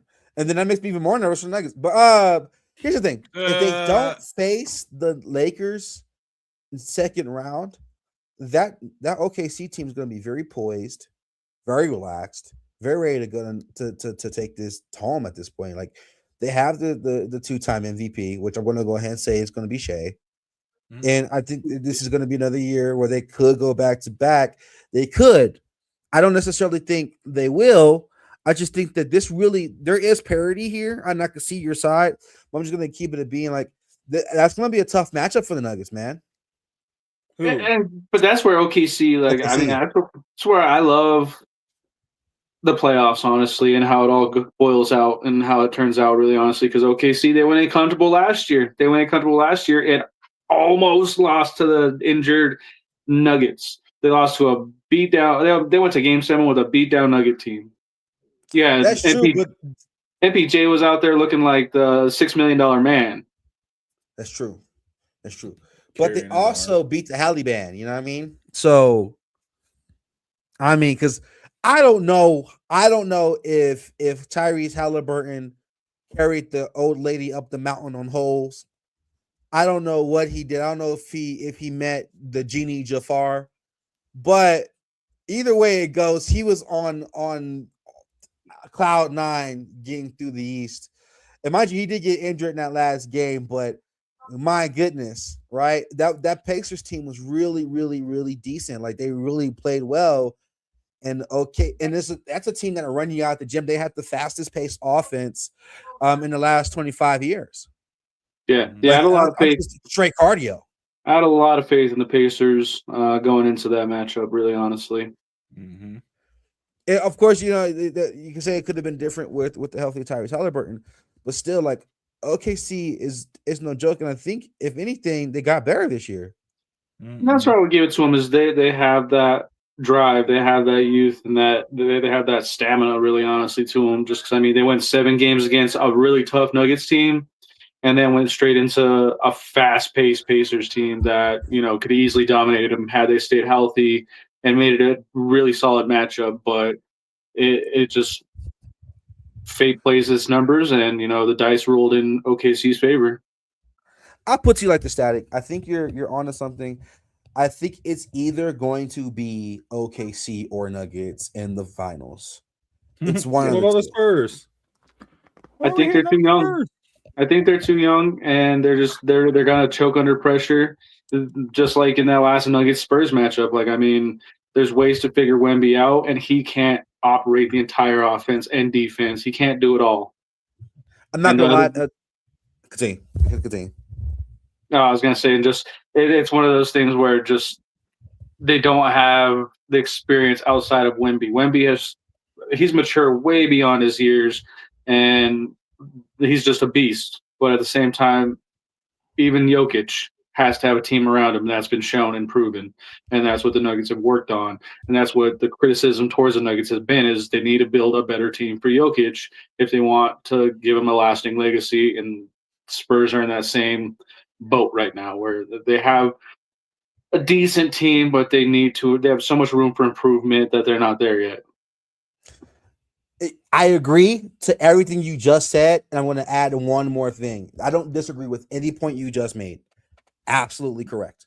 One more point that I want to just really highlight. Man, Jokic puts beat to 8 on Wemby every time they go against each other, man. Yeah. Good God. I know knowledge. The only person that Joker beats down more is Gobert. Yeah. I don't know if he has something against France or what. Because I just need to throw Alex Sarr in there too while we're on the topic. This man is eating beignets, baguettes, croissants. Don't matter. This man is in there he comes to every game with a stick of butter just ready to go. That sounds crazy. Yo, I'm sorry, but he just bullies Frenchmen, man. It's a funny coincidence for sure. Just like he smells the French in the air, and he's like, "Yeah, I'm Robert Dirty." And they're not even like, it's not even like he's doing well in one stat category. He's doing well in every statistical stat you can possibly. And it's like, wow, another historic night with Joker. Yeah, so here's the thing. I'm not going to be honest with you. I don't think Wemby wants to see Jokic in a 7th game. No, he's going to sleep early. He's reading extra books. Yeah. This is not a good matchup for him. Of course, Joker by no means is a rim protector. So, but still, if I had to bet on one big man right now, I'm betting on the MVP candidate, true MVP candidate, not this, oh, yeah, we did 2-way play, blah, blah, blah. No, like, Joker is so good against Wemby because the issue is Wemby can't control both facets of the Joker. Like, either he's going to take you to the Baja and score in the paint, or he's going to pass it out, or he's going to bring you out of the paint. And that ends up, even though he's a long guy, it still ends up putting him in situations where, Jamal Murray is open, Aaron Gordon's open, Cam Johnson's open. So this is just this. If we're talking matchups, the Joker is kind of like the perfect challenge piece to put Wemby in an uncomfortable spot. And in 7 games, man, and we're talking coach versus coach, I got David Adelman, bro. Oh wow. We were heavily critiqued, and I heavily critiqued David Ellman. I'm still kind of on the fence about him, honestly. But I agree, definitely. I think when it comes coach to coach, I got David Ellman in that matchup, and I think it's hilarious that the biggest Timberwolves fan right now is probably Wemby. Facts, because Wemby's also going to dog Rudy Gobert. That's for yeets. Yeah, that's a buffet. Yeah. Yeah, that's DoorDash. So I agree with you. And the reason why I say the Nuggets are my really strong upset for the Spurs is because yes, I also critique Element a lot, but one thing he does well, he's an adapter, man. He knows how to make in-game changes. yeah. And the issue, He's not like afraid he knows to how make to in-game changes. like the third quarter for Element, bro. That's what I'm saying. It was a masterpiece. It was you had Spencer Jones out there hitting open threes. You know what I mean? And so you gotta be poised and ready for that. Yeah. I don't know if the Spurs is going to, because the Spurs has been playing the Nuggets in the regular season. He ain't seen Jokic in the playoffs. Historic playoff riser. So yeah, that's the reason why that's the reason why I agree with you in saying that it's a two-man race. In my mind, I just don't see the Spurs beating the Nuggets. That's pretty much where I'm at.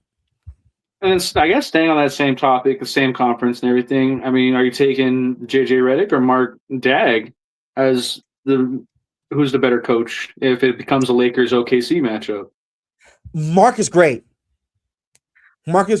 I will have him over JJ Redick. However, I would say this. That's a close one. Mark is working with more. The OKC roster is a better roster.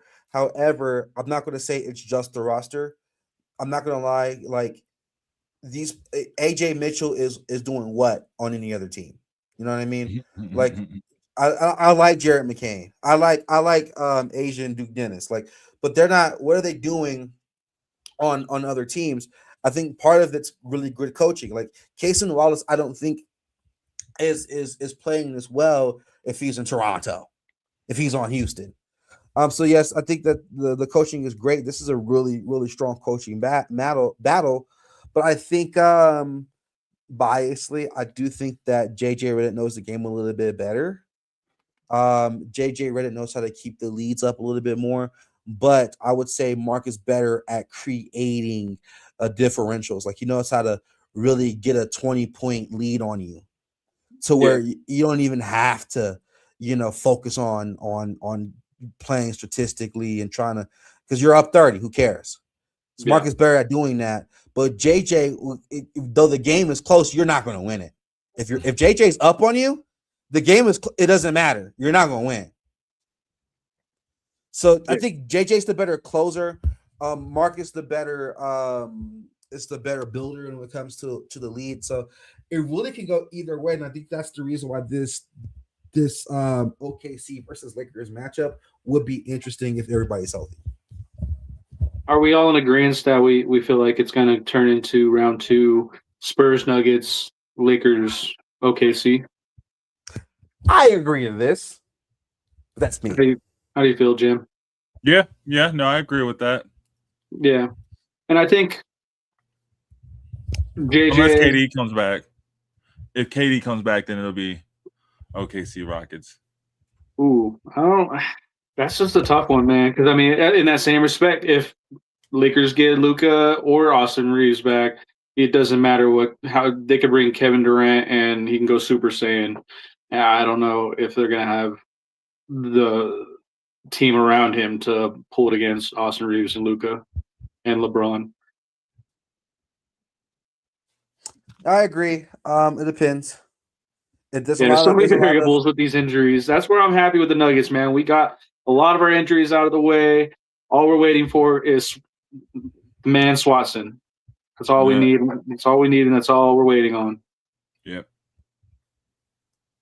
All right. The last two things that we're wrapping up here on the NBA front. We kind of went on a sidebar, Coming back to the Warriors being eliminated. I got an interesting stat for you guys. The Steph Curry has not been in the playoffs for 40% of his career. Dang. So, it's 60% of the time he is, 40% of the time he's not. They're definitely going to have to do something with this roster as it stands. Yes, do they make the playoffs with Jimmy Butler is healthy? Absolutely. But in my opinion, will they have won? I don't know. Probably not. Last team to talk about the playoffs, like what, 3 times, 2 times without KD?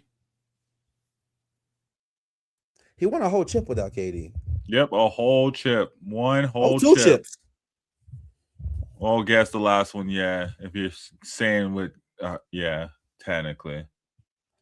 And that Bron, though, that team was not good. And it wasn't because of Steph that they won that series either. He blew a 3-1 lead as well too. So 2015 they did beat Bron, and then 2022 they did beat the Celtics, which the Celtics should have won. Steph Curry, I don't think needs to prove himself any further. I think, of course, 40% of not being in the playoffs is a striking number. But I think Steph Curry, if his career ended today, he's still going to get the respect he needs. KD is a person, unfortunately, who has to prove himself, because then he hasn't been on a god darn thing since the Warriors. But last thing to talk about before we wrap up the NBA, the Heat. Why are we talking about the Heat? They were eliminated. They could have made it to the playoffs. Dang. They could have made it to the playoffs. Here's the thing about the Heat, in my statement, before I let you guys dive in on this one. 83 points from Bam this season. You had a all-star Norman Powell. You had, a pretty decent season out of Tyler Hero. Of course, their biggest contention point was Kelly Ware. Him and Eric Spoelstra have been beefing pretty publicly all year. He's kind of been the Jonathan Kuminga, in my opinion, of the Heat. However, with Bam going out, Kelly Ware stepped up immensely, almost won the game. They lost by 1 point. At this point, the Heat's kind of like the ragtag team of the NBA. They're the most 2K auto-generated team of the NBA, and honestly, without Jimmy Butler, they haven't done much. What do you think's going to fix that? I don't know. If you're a superstar, would you want to go to the Heat? Depends. I mean, honestly, depends on Miami. It's tax-free state, right?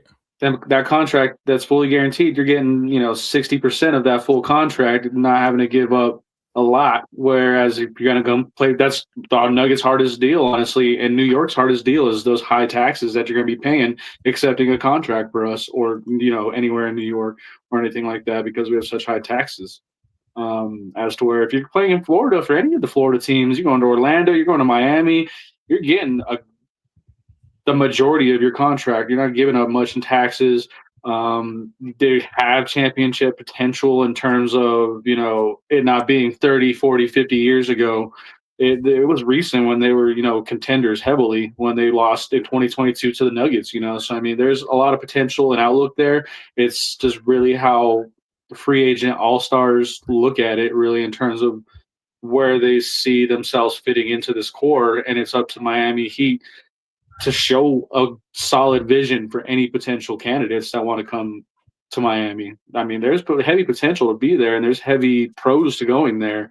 It's just reminding them of that, and then giving them that foundation to build off of, which, I mean, you have youth and you have vets there. So, I mean, it's kind of just a hard mix-up. It's exactly what you said. It is a very 2K auto-generated roster where, there's no clear vision for an all-star to go there. I think the biggest issue with Miami is one person and one person only. Pat Riley. Pat Riley made Miami what they are. What are you talking about? Here's my issue with Pat Riley, okay? You had the opportunity of a lifetime twice right? You could have gotten a really, really like still in their prime Dame, missed out. You had James Harden wanting to go there, missed out. For who, you might ask? Yeah, I want Tyler Hero. Maybe they'll get Giannis this offseason. Tyler Hero? And then, right, now you had Jimmy Butler, who's been giving Miami Heat the life support that they needed the last better half of this decade. And you beef with him? You before Bron left, you take Bron's cookies? This man is just that Pat Riley makes me understand. Him and Kendrick, like they just make me know, like I'm not hating to my maximum potential, man. This man, Pat Riley, is such a hater, bro. There's ultimate haters out there, bro. Do it hard. How much hate you gotta have in your heart? These folks are on private jets, right? Bron asks for one thing. He's like, "Can I get some chocolate chip cookies?" And Pat's like, "Nah, son, this is my plane." Are you serious? So my thing is, I respect to Eric Spoelstra because he's doing the coaching, and you're making. Because here's the thing about the Heat, they make these players look really good. We've all fell for it. We've all seen Kendrick Nunn. We all seen Duncan Robinsons. We all see Caleb. He made Caleb Martin look like prime MJ against the Celtics, right? And he ain't done that ever again. Ever again? What team is Caleb Martin on? Do you know? The Lakers. Exactly. And so I think it's personnel. The thing about the Miami Heat, most times the personnel doesn't matter because Eric Spoelstra can make something out of nothing. It's just the consistency, one, of injuries, and two, of who wants to go there, because you're going to have to factor that in. Pat Riley is like, who's that guy? He's like the Cowboys guy. Jerry Jones. Cowboys, Jerry Jones of the NBA. He is. He's the Jerry Jones of the NBA. You're going to have to deal with that if you go to Dallas, just like you're going to have to deal with him if you go to Miami. And if you're a superstar, if you're a Giannis, if you're a Luka, if you're AD, it's like, do you really want to deal with that in Miami when you can just go across the street to the Magic, who can use any position at this point and get further? But it's the Magic, though. It is the Magic, but who's in the playoffs? Didn't you just say the Magic are about to get beat down? They are going to be beat down, but they're there. So what's to the be difference? beat down. So what's the difference between getting beat in the play-in and getting beat in the first round? Having an option to make it in the first round to receive the beating. Oh gosh. The heck? Touche. So that's where I'm at. I don't really know what they're going to do. They're going to have to play free agency, or they're going to have to play the lottery and hope they get another Wade again. But either way, also that's the reason why Wade was gone. Pat Riley. They're going to figure that out. It's weird that he's co-owner of the Trailblazers and not the Heat. Yeah, He's that's like an weird. ownership team. That's super weird. I don't know why I think about that.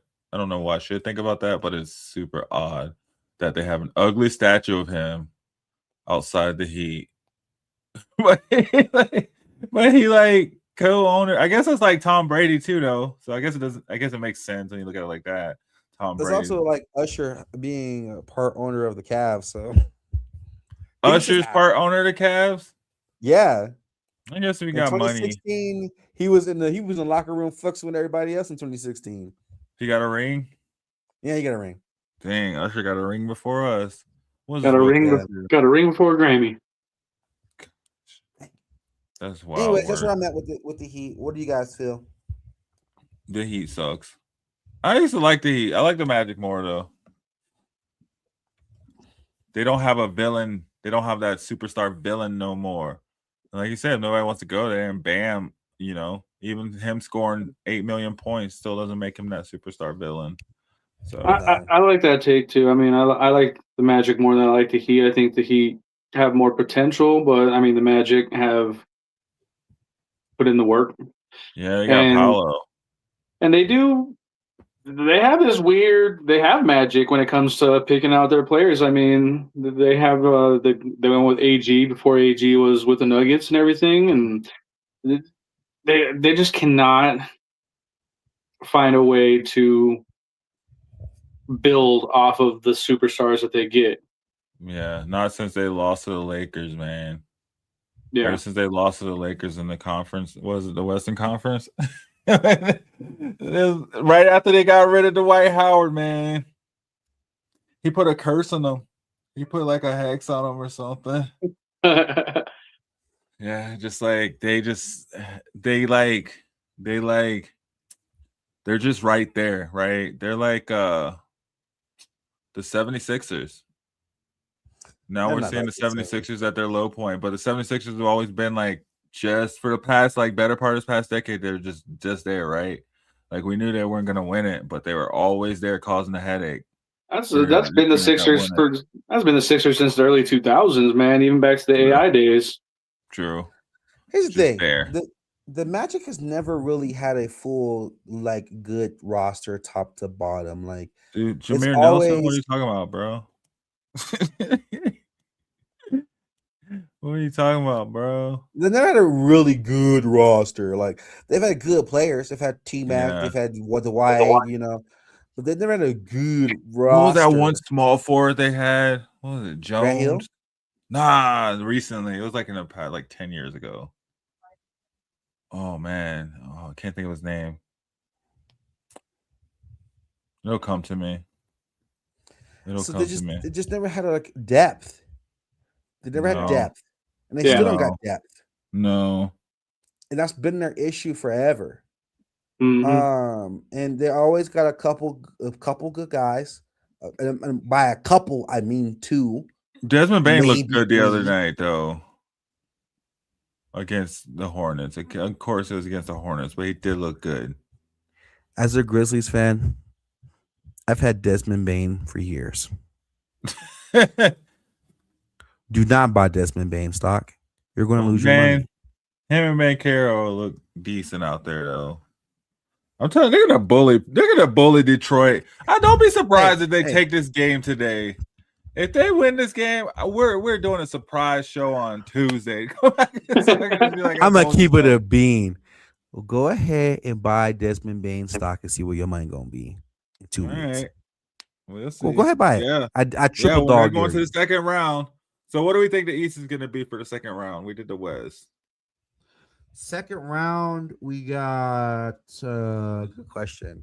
So the Celtics. Celtics versus Celtics versus the Knicks. And let's see. And Cavs versus Let me look this up. I'm trying to look up the bracket. Yeah, because you don't know that either, huh? No. Hell no. Why? Y'all don't follow the East? What the heck? Okay. East haters. You don't even know the bracket. You what it is. It could be the Pistons and Magic. Whoever takes that would go up against the Cavs or Raptors. Yeah, see, Cavs versus the Pistons. And then we got the Knicks and Hawks versus the Knicks. Yeah, that's the Celtics are beating the Knicks, and then the Pistons are for sure beating the Cavs. The Celtics are up right now. For sure beating the Cavs. We have a game going right. Yeah, we have a game going right now. It's Celtics and 76ers game 1. Celtics up 24-14 in the first quarter. No. Oh, I thought the Celtics were losing.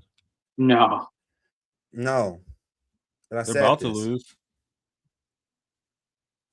I agree, though. It's going to be Pistons and Cavs, and then it's going to be Knicks and Celtics. And I see it going down to Cavs. Celtics and the Cavs? Celtics and Cavs. I like that. Even though I really like the Knicks. Knicks are garbage beans. Knicks ain't winning nothing. I don't know why everybody got this hype thinking that the Knicks are just this god tier team. I don't think they're any kind of like amazingness or anything like that. I think they just have a great roster built around them, and they put in the time. They have the coaching. They have the depth to do something. But I mean, the Celtics are just the Celtics. It's just like talking about the Lakers. I mean, a legacy is a legacy. Championship numbers count, and you can never count the Celtics or the Lakers out of anything with how many rings they got, how many trophies are in their arenas. You can always count the Lakers out. Don't let the history. The Raiders got a lot of Super Bowl wins, and you count the Raiders out easily. The Raiders? What, they got 3? 3. That's a lot in the NFL world. That's all 3 more than the Lions or the Bucks. You see how he tried to slide in the Raiders, bro? I'm just saying. No, we can't just because they got rings doesn't mean so the last ring they won, when was that? 5 years the ago? Lakers and Celtics. The Washington Wizards have a ring. Yeah, the Lakers won their last ring 5 years ago. Then No, when was the last time before that? Trailblazers has rings. When was the last time the Lakers won a ring before 2020? 2010. 10 years ago. When was the last time before that? 2000, 2001, and 2002. Exactly. And keeping relevancy, when was the last time the Raiders had a Super Bowl? I'm just saying, a lot of championships in the history doesn't mean I don't think I was alive. You're gonna win now. The only Raiders fan I know to this day is Ice Cube. Sid. That's the only Raiders fan I know. It's Ice Cube and the guy who used to cut my hair. That's it. Damn. And Tom Brady. 60. Tom Brady. I don't even think Fernando Mendoza is a freaking Raiders fan. He would be drafted. He was like, I didn't go show up. If I don't show up, they can't pick me, right? Bro, try to Raiders. All right, but I'm just saying the Lakers they ain't winning nothing. I don't know. The Lakers win every decade. They're going to win in 2030. The Lakers are beating the Rockets. The Lakers are beating the Rockets. Is that a definite answer? That's a definite answer, man. You put money on that right now. Yeah, absolutely. All right, I'm about to put money on that. What are we putting on? 50? Put 100 on it. You want to put 100 on Rockets taking Lakers? No, I'm not. But this is. I was like, I'll pull the 100 out right now. Who is that? Don Cheadle? That's Shannon Sharp. My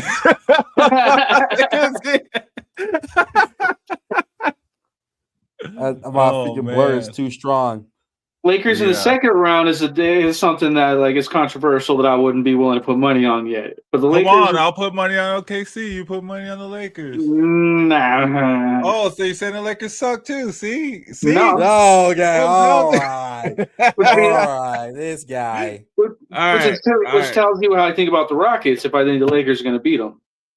So y'all just got all this Rocket slander, like they ain't just staying on top of the rankings all season. Boo-boo. With KD, that's the biggest difference that we're talking about here. His contusion, if it lasts through this series, the Rockets don't have any hope.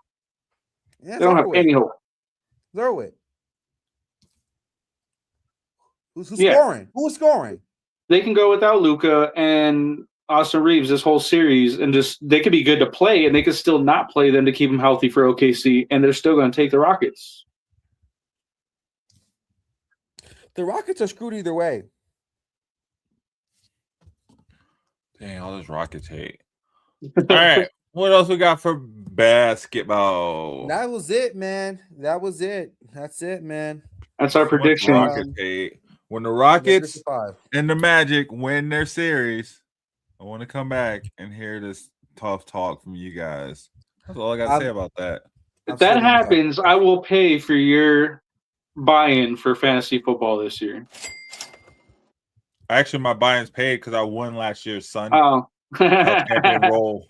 I did the same thing. I was like, just give me 5. That's how we roll. Champions.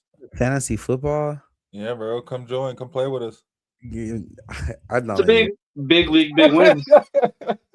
You're looking at the 2 years ago champion and the current defending champion right now. So And we can attest. I mean, it's a big league with big wins. I'm about to say, are y'all the only two players or what? Like, there's no way. Y'all the only two players. Bro, I came in second place in my fantasy basketball league. This is my first year playing fantasy basketball.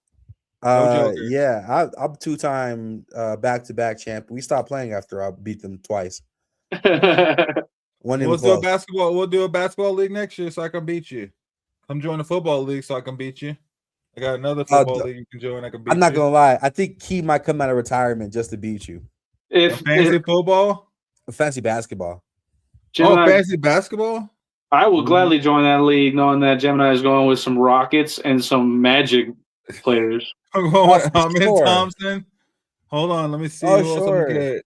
Amin Thompson? Christian Brown. Actually, I do got Christian Brown on my team. I had Christian Brown on my team. I had Peyton Pritchard. What's crazy is they let me the last year I played, was last year, they ended up letting me get Giannis and Jokic on my roster. So I had Anthony Edwards. I came in second with Anthony Edwards. Anywho, that's all I got for basketball. No Joker. I don't need big names. Anthony Edwards is a big. You know what? It's out the mud. Oh, that's all we got for the basketball. Thank you guys for tuning in on that one. I'm gonna go ahead and let you guys continue this, obviously with the static stamp. So yeah, that's all I got for basketball. Hey, let's take that promo. Step away for a minute or two. Be right back, guys.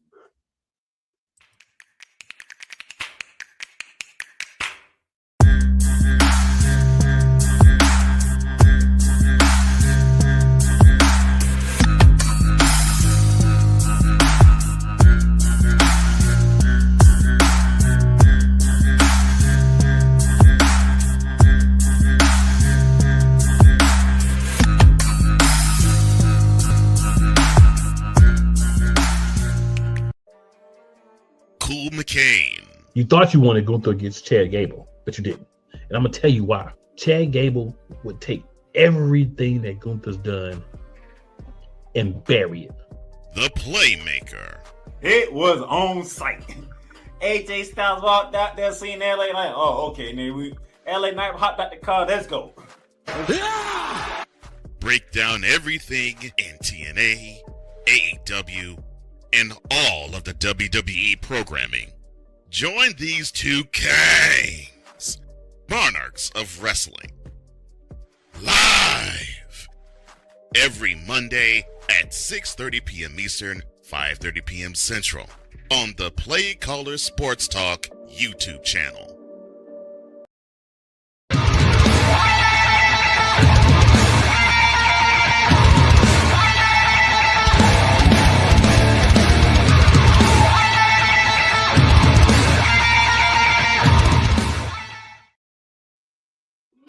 Woo! My dad took longer to push it out. Wake you up, Reem. After all those crazy takes, man, and all that Houston Rockets slander. That won't be accepted around these parts. That's all I'm gonna say about that. Yo, everybody sticking in. Thanks for hanging with us. You're hanging out at the bus stop on Shady Sports Network. Head over to our Shady Sports Network live channel. Got some live sports over there, as well as live drafts. But yeah, we're headed back. Now we're gonna talk some statics, static stamp. Talk some music. What you got, man? What you listening to? You know, there wasn't a whole lot happening in the music world this week, honestly, especially in hip hop. More news than drops, it seems like, which is weird, but facts and true. The only thing that dropped that's relevant to me is something I listened to literally right before we signed on was that Black or Six Lack, whatever you want to call him. Just don't call him short, I guess. But he has a new track out featuring 2 Chainz called Sunday Again. It's slow. It's not a club banger or anything like that, but it is dope. I did like it from what I was hearing. But other than that, it's really just kind of a lot of random news, honestly, that's going around. Tory Lanez is suing the California prison system for $100 million. This dude, he done dropped like 14 albums, and now he about to get $100 million. He made more money in jail. Wow. Yeah, facts. And that was, that's stemming from his near fatal stabbings that he went through while he was locked up.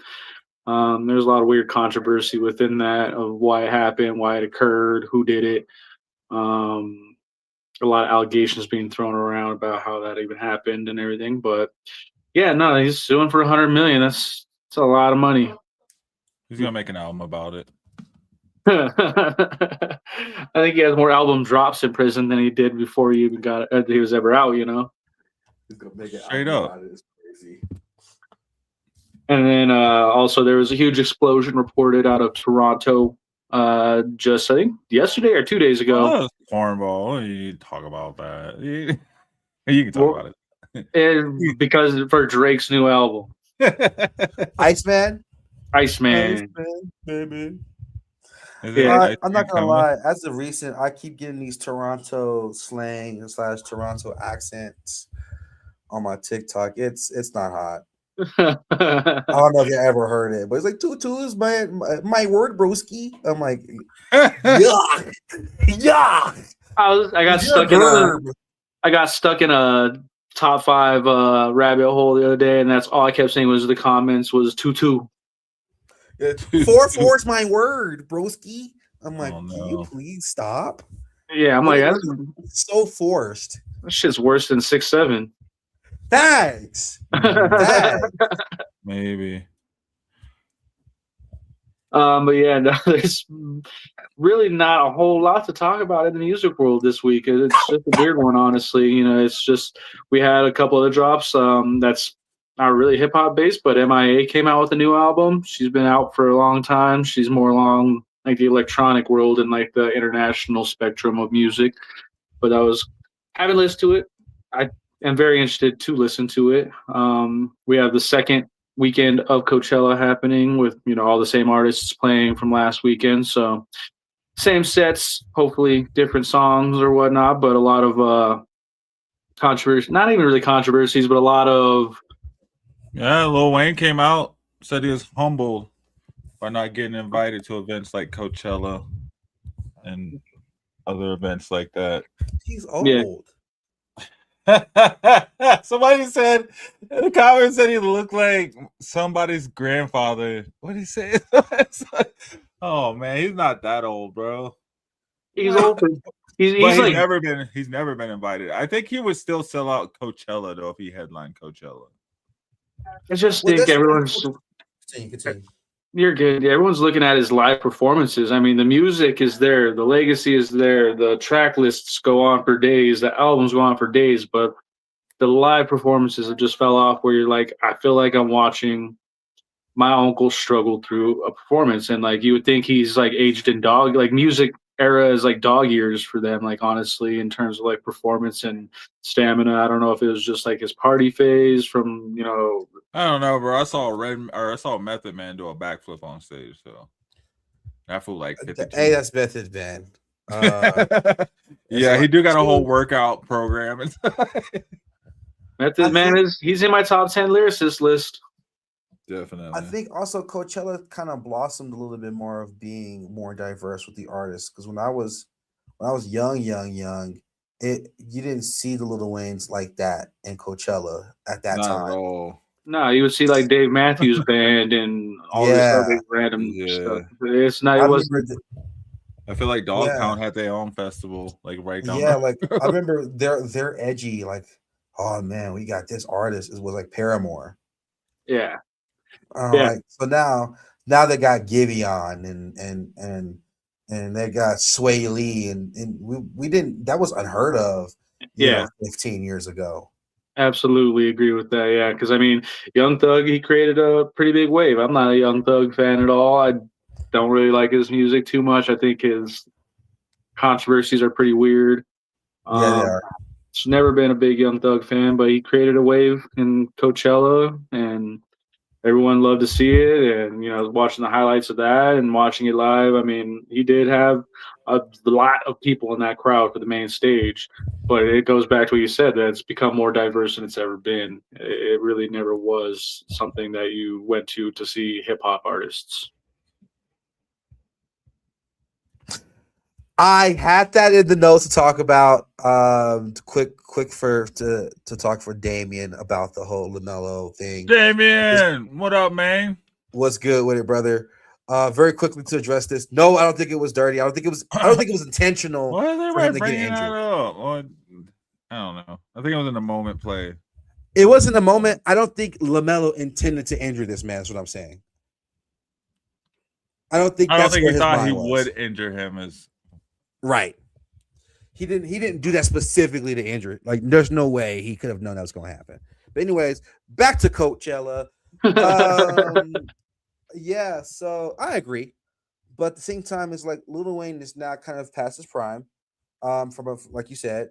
And it's just it's a new wave for people. Lil Wayne's already led the wave. That's like if Nas or Jay-Z said this, like, I guess, but for me, it's giving like, well, there's a hoop function and there's like what's that thing that they used to do in Crenshaw? I forgot what it's called. But when LeBron pulled it up, that's like Michael Jordan being like, well, you guys didn't invite me. You're 50. Oh, you talking about like the basketball games or whatever? Yeah. I think it was the peach ball or whatever crap it's called. Yeah. We didn't. You're 50. Yeah, and Coachella really shows that, honestly, 100%. It's always been more based on current, very relevant artists and up and coming artists, and that even showed with the Clips set. Clips' set. Right. I mean, you watch that set, and me and Gemini are losing our mind. But then you look at the crowd, and not one of them are moving. There's 3 people in the entire crowd that are actually singing the words. And I was just disappointed. Everyone in the comment section while it was going live and all that were like, man, this generation just don't know.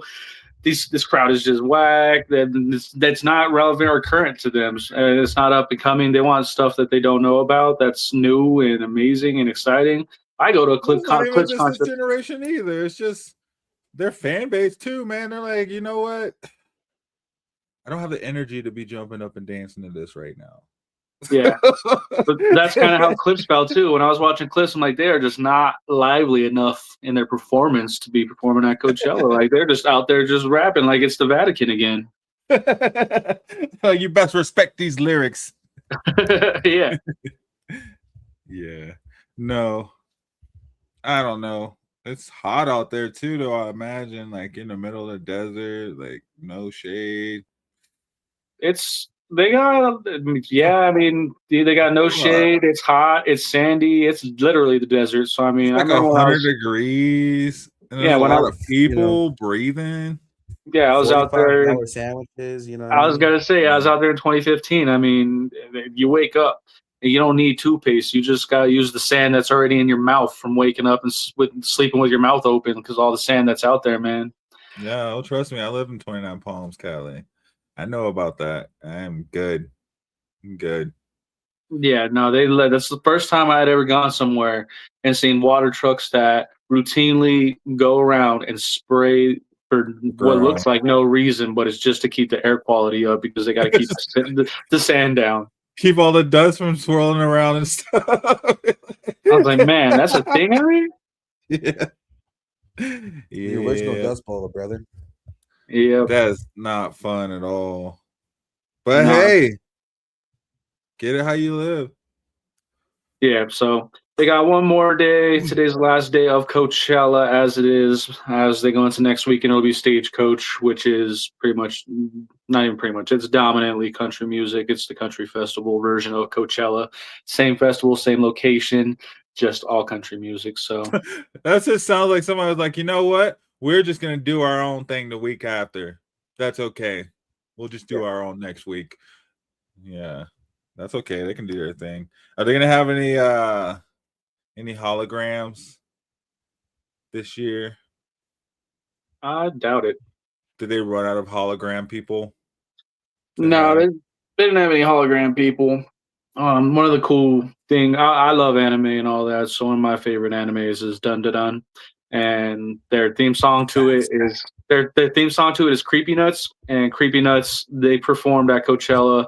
It was their first time performing outside of Japan ever, and it was at Coachella Music Festival these past 2 Fridays. So that was exciting to see and dope to see. I watched some of their lineups and everything like that, some of their performances. I think that they're going to be big in the States coming up just because of, how everything catches on anime wise in America 10 years after it's popular in Japan. Hey, I still watch Dragon Ball Z.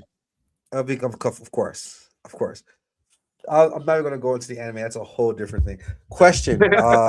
I'm very, very educated on this topic with Creepy Nuts. Did they do Mashal opening 2 is my question. Do you know what Mashal is? Do you watch Mashal? Yeah. That's what I want to know, because they did the Dun Dun Dun opening and the Mashal opening 2. Fire. I'm going to have to check that out. Yeah, no, check it out. They definitely have like the replay of last week and everything like that. So I would just invite you to watch it yourself. It's very exciting. It was a very exciting set. I was excited to see Creepy Nuts there. Do you watch One Piece? I do watch One Piece. I've already finished. The animated series. I've given up 432 episodes in. What? I watched the live action. That's it. I've watched the live action ones. The animated series is way better. But also, like, I think they're on their 1200th episode of the animated series of it all.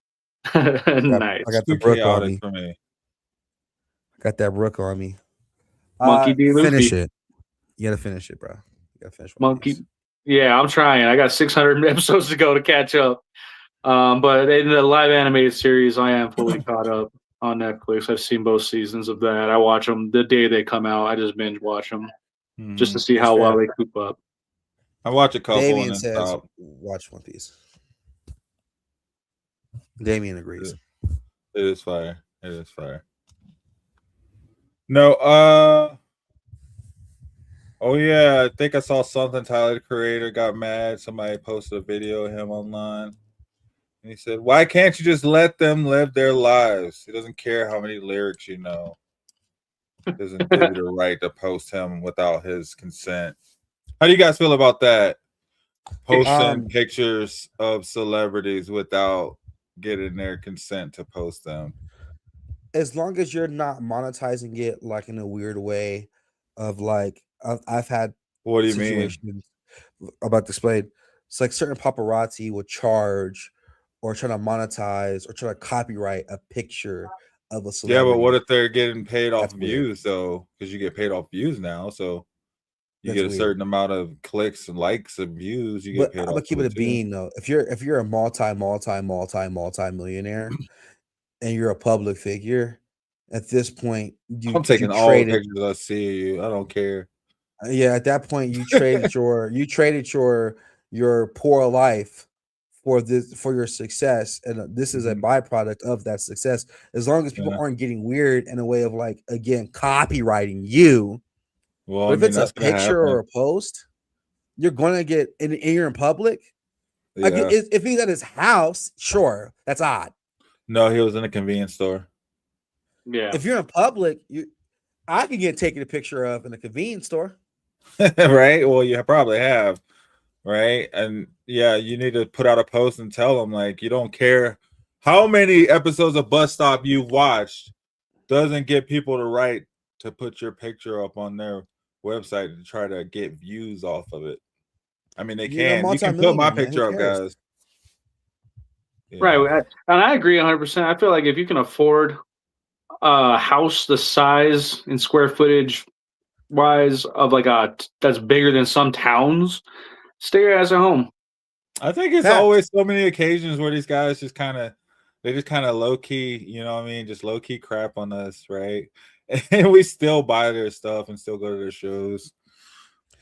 Tyler the Creator's last album was crap. I'll just say it. It was not. It wasn't good. It was not good. First off, here's the thing, right? You can't ask for a normal life when you're no longer a normal person. You cannot.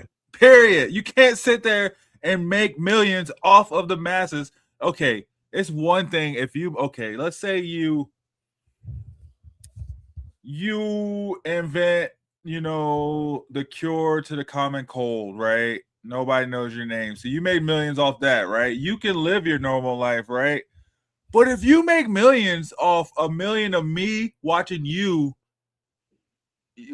don't get a normal. That's it. That's like you said, that you gave that up. Like that's the whole point of you being famous. Is you being famous. I don't get how these celebrities that get famous off being relevant get mad because they're relevant. And it's like, what the hell is going on here? Like, this is you don't get to sit there and play ping pong and act stupid. Like, you can't sit at McDonald's and expect somebody not to walk up to you because people know who you are. Like, that's the whole point. Especially if you're Ice Spice. But also, these people, we as a society have given them the ability to have influence. That's why they're called influencers, is because they can influence different things. And when you have that power, unfortunately, you are plagued with that responsibility. And yes, in a normal world, should people not be weird? Absolutely. Should people not take a picture of you when you're eating?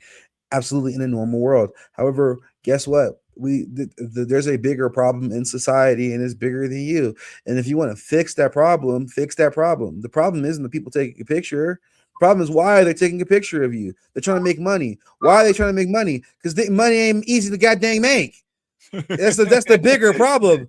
If capitalism didn't suck this hard, though, I'm not gonna lie. If capitalism didn't suck this hard, you could be able to go to Waffle House and get an all-star breakfast, but you can't. Okay, so in that scenario, it's like, bro, you made it. We're here. Unless you're going to fix the overarching problem, which is bigger than this. Just it sucks, but live your life. That's the that's like LeBron video. It's not like some video of him in the toilet. You know what I mean? Taking the number 2, right? It's not some video of him like. Yeah, you're not like doing something you wouldn't want people to know. You're just walking through a store. And I think it's hilarious, and I think that like there's some artists / athletes that have found their workarounds for it. They're like, I'm not about this, so I'm gonna do what I need to do. That's a requirement. Going into like the whole Marshawn Lynch interview for the Super Bowl, it's like, I'm just here so I don't get fined. Like, you could find ways to stay relevant, but be respectful and not be one of those, I'm this person and I get to stay what I want to stay and make people feel less than because I'm who I am. Yeah, it's ridiculous if people just forget, especially the ones that like come from nothing, like, and grind their way up. I don't know. Yeah, it's like bring people up with you. Bring people up with you. If you can make money, if I get in a position where people can make money, I'll take my picture. Do it. I don't care what he says. He used to eat roaches.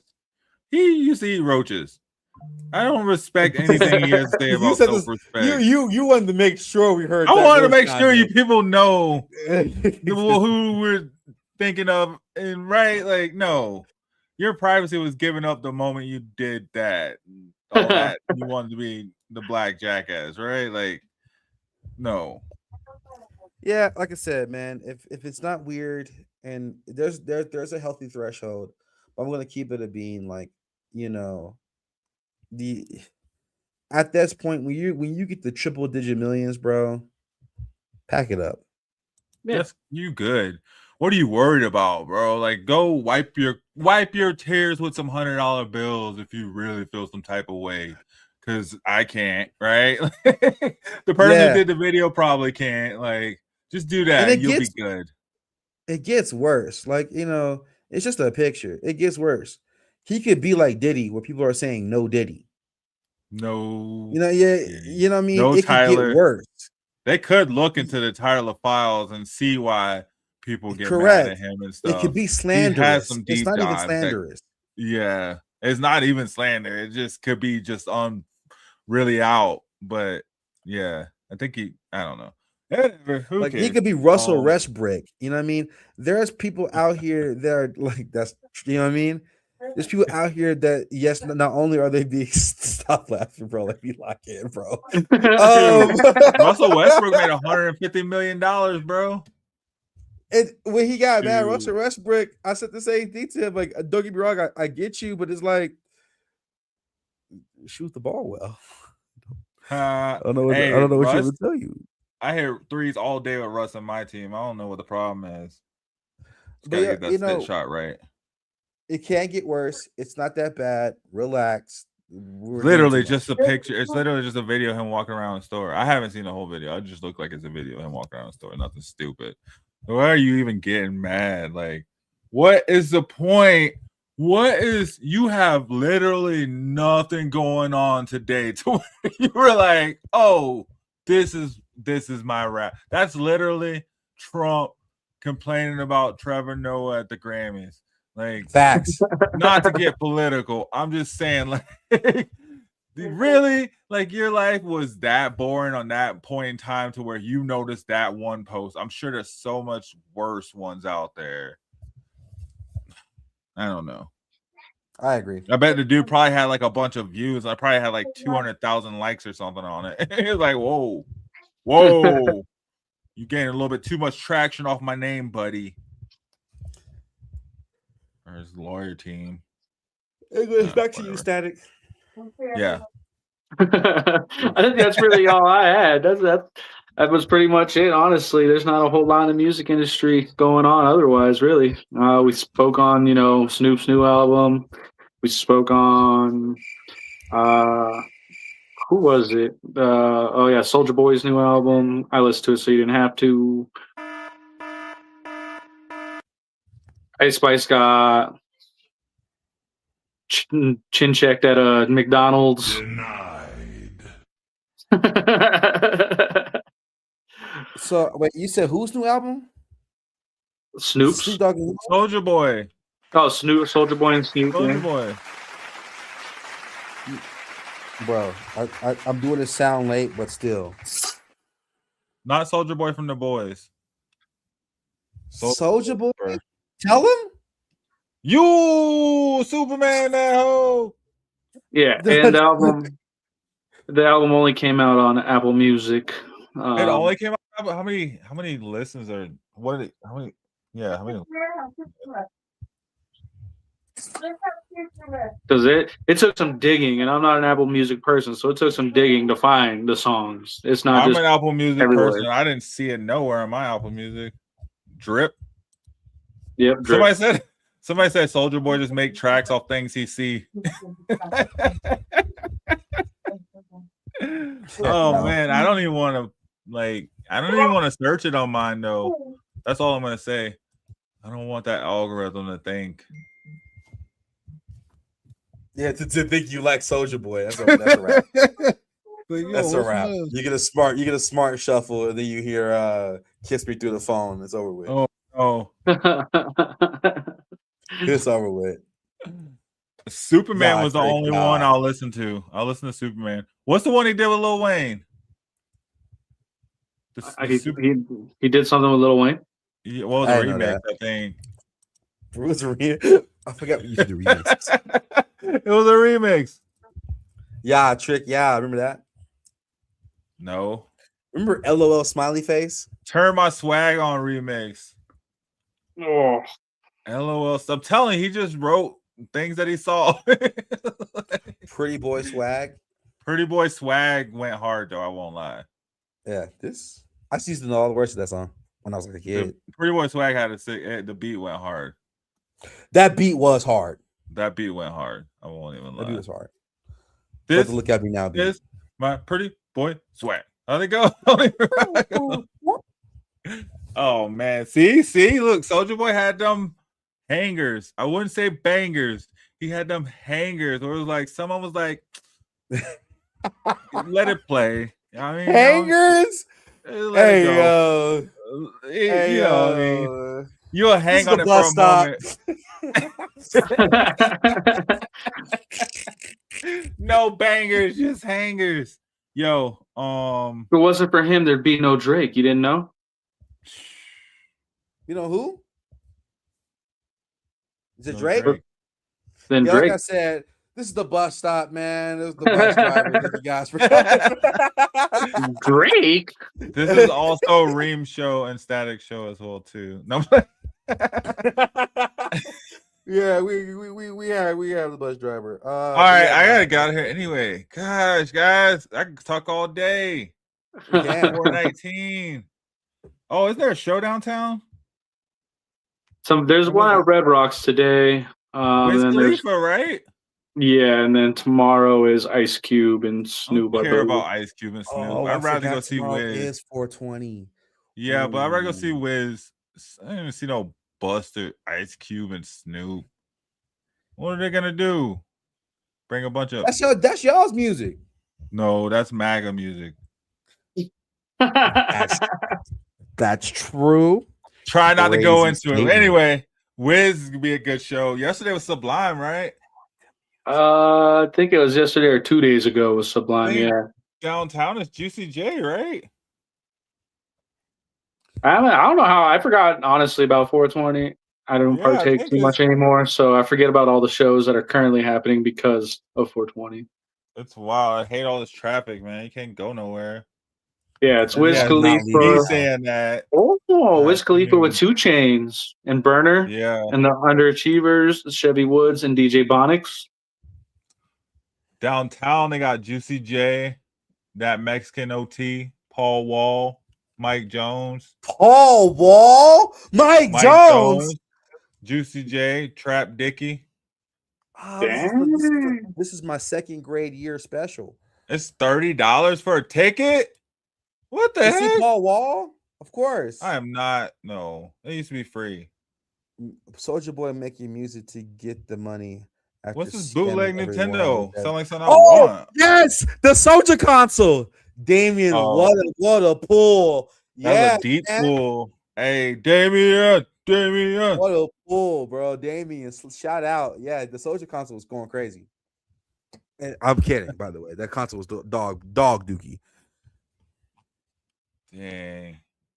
All the old school music. Where's Wu-Tang? They ain't in Denver? Wu-Tang just got inducted into the Hall of Fame. Not indicted, inducted into the Hall of Fame. Rock and roll. Denver is 420 then, huh? They usually be out here every 420. Yeah, but they just did their last tour, which was supposed to be their actual last tour. So I know Young Dirty Bastard's off doing his own thing solo now. Dang, is this weekend the only rap at Red Rocks? No, they got quite a few rap things going on this year. I don't know. They had Baby. I think Baby No Money was 2 days ago, if not 1 day ago, and all that. He's not really hip hop, but I mean, he's kind of hip hop, I guess. Yeah. But he just played there. I'd have to look at the full schedule, but yeah, they haven't really fully announced everything quite yet for the year, but they got a few hip hop things on the board.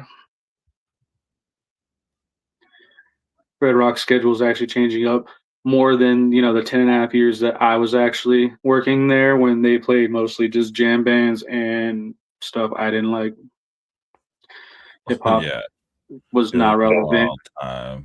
Yeah, I was part of that. I worked there during the hippie era, which made me really spiteful towards the hippie era, because they're all about peace and love, and they are the worst absolute crowd to deal with. Yeah, but that the 2 Chainz lineup today does look pretty sick. What'd you say? I bet it stank in there, man. I bet it was fun. Oh, guys. Patchouli and roaches. Patchouli everywhere. Patchouli and roaches. Oh, like, man. golly, it smelled like weed and incense. It smelled like fog and feathers. Yeah. Yeah. Film on the Rocks, is that coming back? I don't think they've announced it really too much. No, I don't see a lineup for it. My nose hurting right now thinking about it. Snow Shape Fitness. Reem, you can do some yoga on the rocks. Yeah, and that goes into. If you see my body type, me and Gravity, we ain't like that. You know what I mean? I'm gonna tell you now. I got the build of a center or a right guard, not a wide receiver. You gotta relax. He said a center or right guard. A center can run. I'm more Trent Williams, less Jamar Chase. You know what I mean? Well, shoot. What else we got, guys? I'm surprised we haven't gotten kicked off Instagram yet. It's dope. Making strides. Yeah, I think it's a good one, though. We talked a little bit about the trade, the Dexter Lawrence trade from the Giants to Cincy. We talked a little bit about the playoffs and how the Nuggets were going to take it all. I know we're all in agreement about that and how the Lakers are going nowhere. I've been wanting to, but I don't know if I will. I'm not broke by any means. I'm just so not like wanting to spend 80 bones to see what we could have paid 20 bones to see 5 years ago. The movie theater is expensive for no reason. Yeah.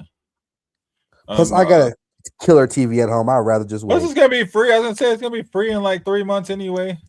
Yeah, I made that mistake, bro. I watched Sinners when it first came out, and a month later, it came out not even like 2 weeks later. we yes, went to see Sinners on Twitter. Next day it was free. Like, what the hell is this? In 4K, 60 frames, like. But I mean, it would be tight to go to the theater. I think we are gonna go see them. I think we are going. I think next weekend to see this or something like that. Yeah, my father-in-law wants to go see it. So I saw the Sinners to support Ryan, but that's about it. Yeah, it's cool. And I mean, I like seeing some, I don't know, maybe call me old or whatnot. I do like going to the theater to see movies on the big screen. Only movie theater you catch me at is a drive-in. Catch me at the drive-in. Where's the drive-in? Is it still open out east? Yeah, they got the 88 drive-in up in my part of town. You got a drive-in up there? It's the only one that's left, man. And it's their 50th year this year. Support drive-ins. Do they show new movies? Absolutely. They show like Black Beauty or something.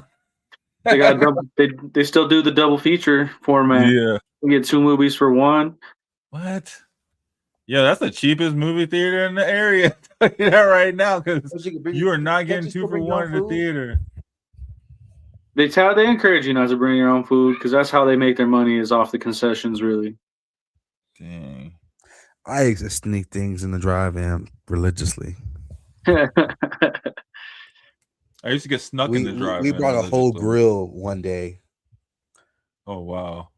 And opened the back. In Memphis, though, we get a little ghetto, but we brought the full grill in. We was feeding other cars. It was crazy. Yeah, they ain't gonna say nothing. You feed them. Like, yo, you give me a burger. I'm not saying anything. I'm good. I wouldn't go say nothing to begin with, but you giving me food. My name Bennett. I ain't in it. Facts. Damien gave us a 5th win, bro. We were supposed to get off.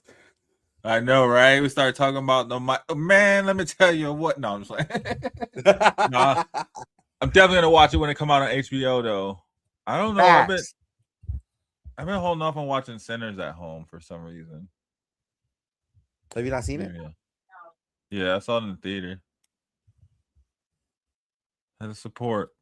So all of them, man. Black Panther, all for the culture. Gotta get the numbers up. My however many tickets we have when we go will count towards it every time. I tell you what. I might have to take my kids to the drive-in. They got a Super Mario Galaxy movie. What? Is that a new one? Yep. And then Project Hail Mary, whatever that is, with Ryan Gosling. Charles Gambino said he just called like the director. Mario was like, yo, you need somebody for Yoshi? And they're like, he just does one word. He's like, can I do it? So he got Yoshi. I want to see that movie. Have you seen Goat? No. What? You guys don't support? No support. On that note, I hope you guys have a good. No, I'm saying. No support for the GOAT. Is Steph Curry the GOAT? No. No. There's only top one 10. GOAT. Who? LeBron James. Michael. Kobe? Kobe's number 2. Kobe Bean Bryant. I have Jordan at 2, Kobe at 3. Kobe is Actually, number Jordan, 1. I have Jordan at 5, but that's me because I'm a hater. Jordan at 5? Mm-hmm. Bro, you're ridiculous. I got LeBron at 5. You got LeBron at number 1, so that's how I know your list I mean, isn't. and there's just people who are just like wrong in life, but yeah, that's you who put Jordan at 5. I have Jordan at highest at 3. Who you have over Jordan? Kobe and LeBron. Well, 2 Lakers. LeBron. Just Kobe. I honestly I could put Kobe twice, but you could put Kobe twice. Number 8 Kobe and number 24 Kobe. Number 24 Kobe, which I like both of them more than Jordan. But I got Bron. I got Kobe. Which Bron though? Any Bron. Probably number 9 Bron. I take Saint Mary St. Joseph Bron. That's when Kobe was training Bron. What are you talking about, bro? So I got Bron, Kobe, Mike. Actually, Kareem over Mike. Say Bam. Then I got. Well, I'm asking for your top 5 Lakers. We're talking. Yeah, we want to know the rest of the NBA, bud. So, like I said, Bron, Kobe, Kareem, Magic, then Mike, then Shaq, just saying stuff. then just Hakeem. All right, well, guys, we hope that you enjoy your Saturday or Sunday or whatever day it is today. Thanks for rocking out with us over here at the bus stop. You guys got anything before we get out of here that's not crazy? Support your local drive-in. Gosh. Facts. I think I would even take the Joker over Michael Jordan. All right. See, anyways, that's all I got. Somebody just said that the other day. Actually, said that the Joker was a better offensive threat than Michael Jordan, and he was getting dogged all over the radio. I mean, the only thing they really got argument-wise is neither of them have lost the finals. I mean, but one's Bron has 27 and 12. One has never. Finals. Bron's lost finals. Has Kobe lost finals? Kobe's lost finals. Oh. But again, Bron and Kobe, their rosters versus Jordan roster. On top of it, Bron and Kobe when it gets 2 and Jordan when it gets 2. Danny Ainge. That's Larry Johnson, Grandmama. Get out of here. This guy. All right, guys. Well, enjoy your Sunday. Catch us again next week. Probably catch us Tuesday after the Magic beat Detroit. And the Rockets beat the Lakers. Yeah. The Rockets beat the Lakers. We'll see y'all next Sunday. We'll see y'all next Sunday for sure. Have a good one. Peace out, guys. I'm a game changer.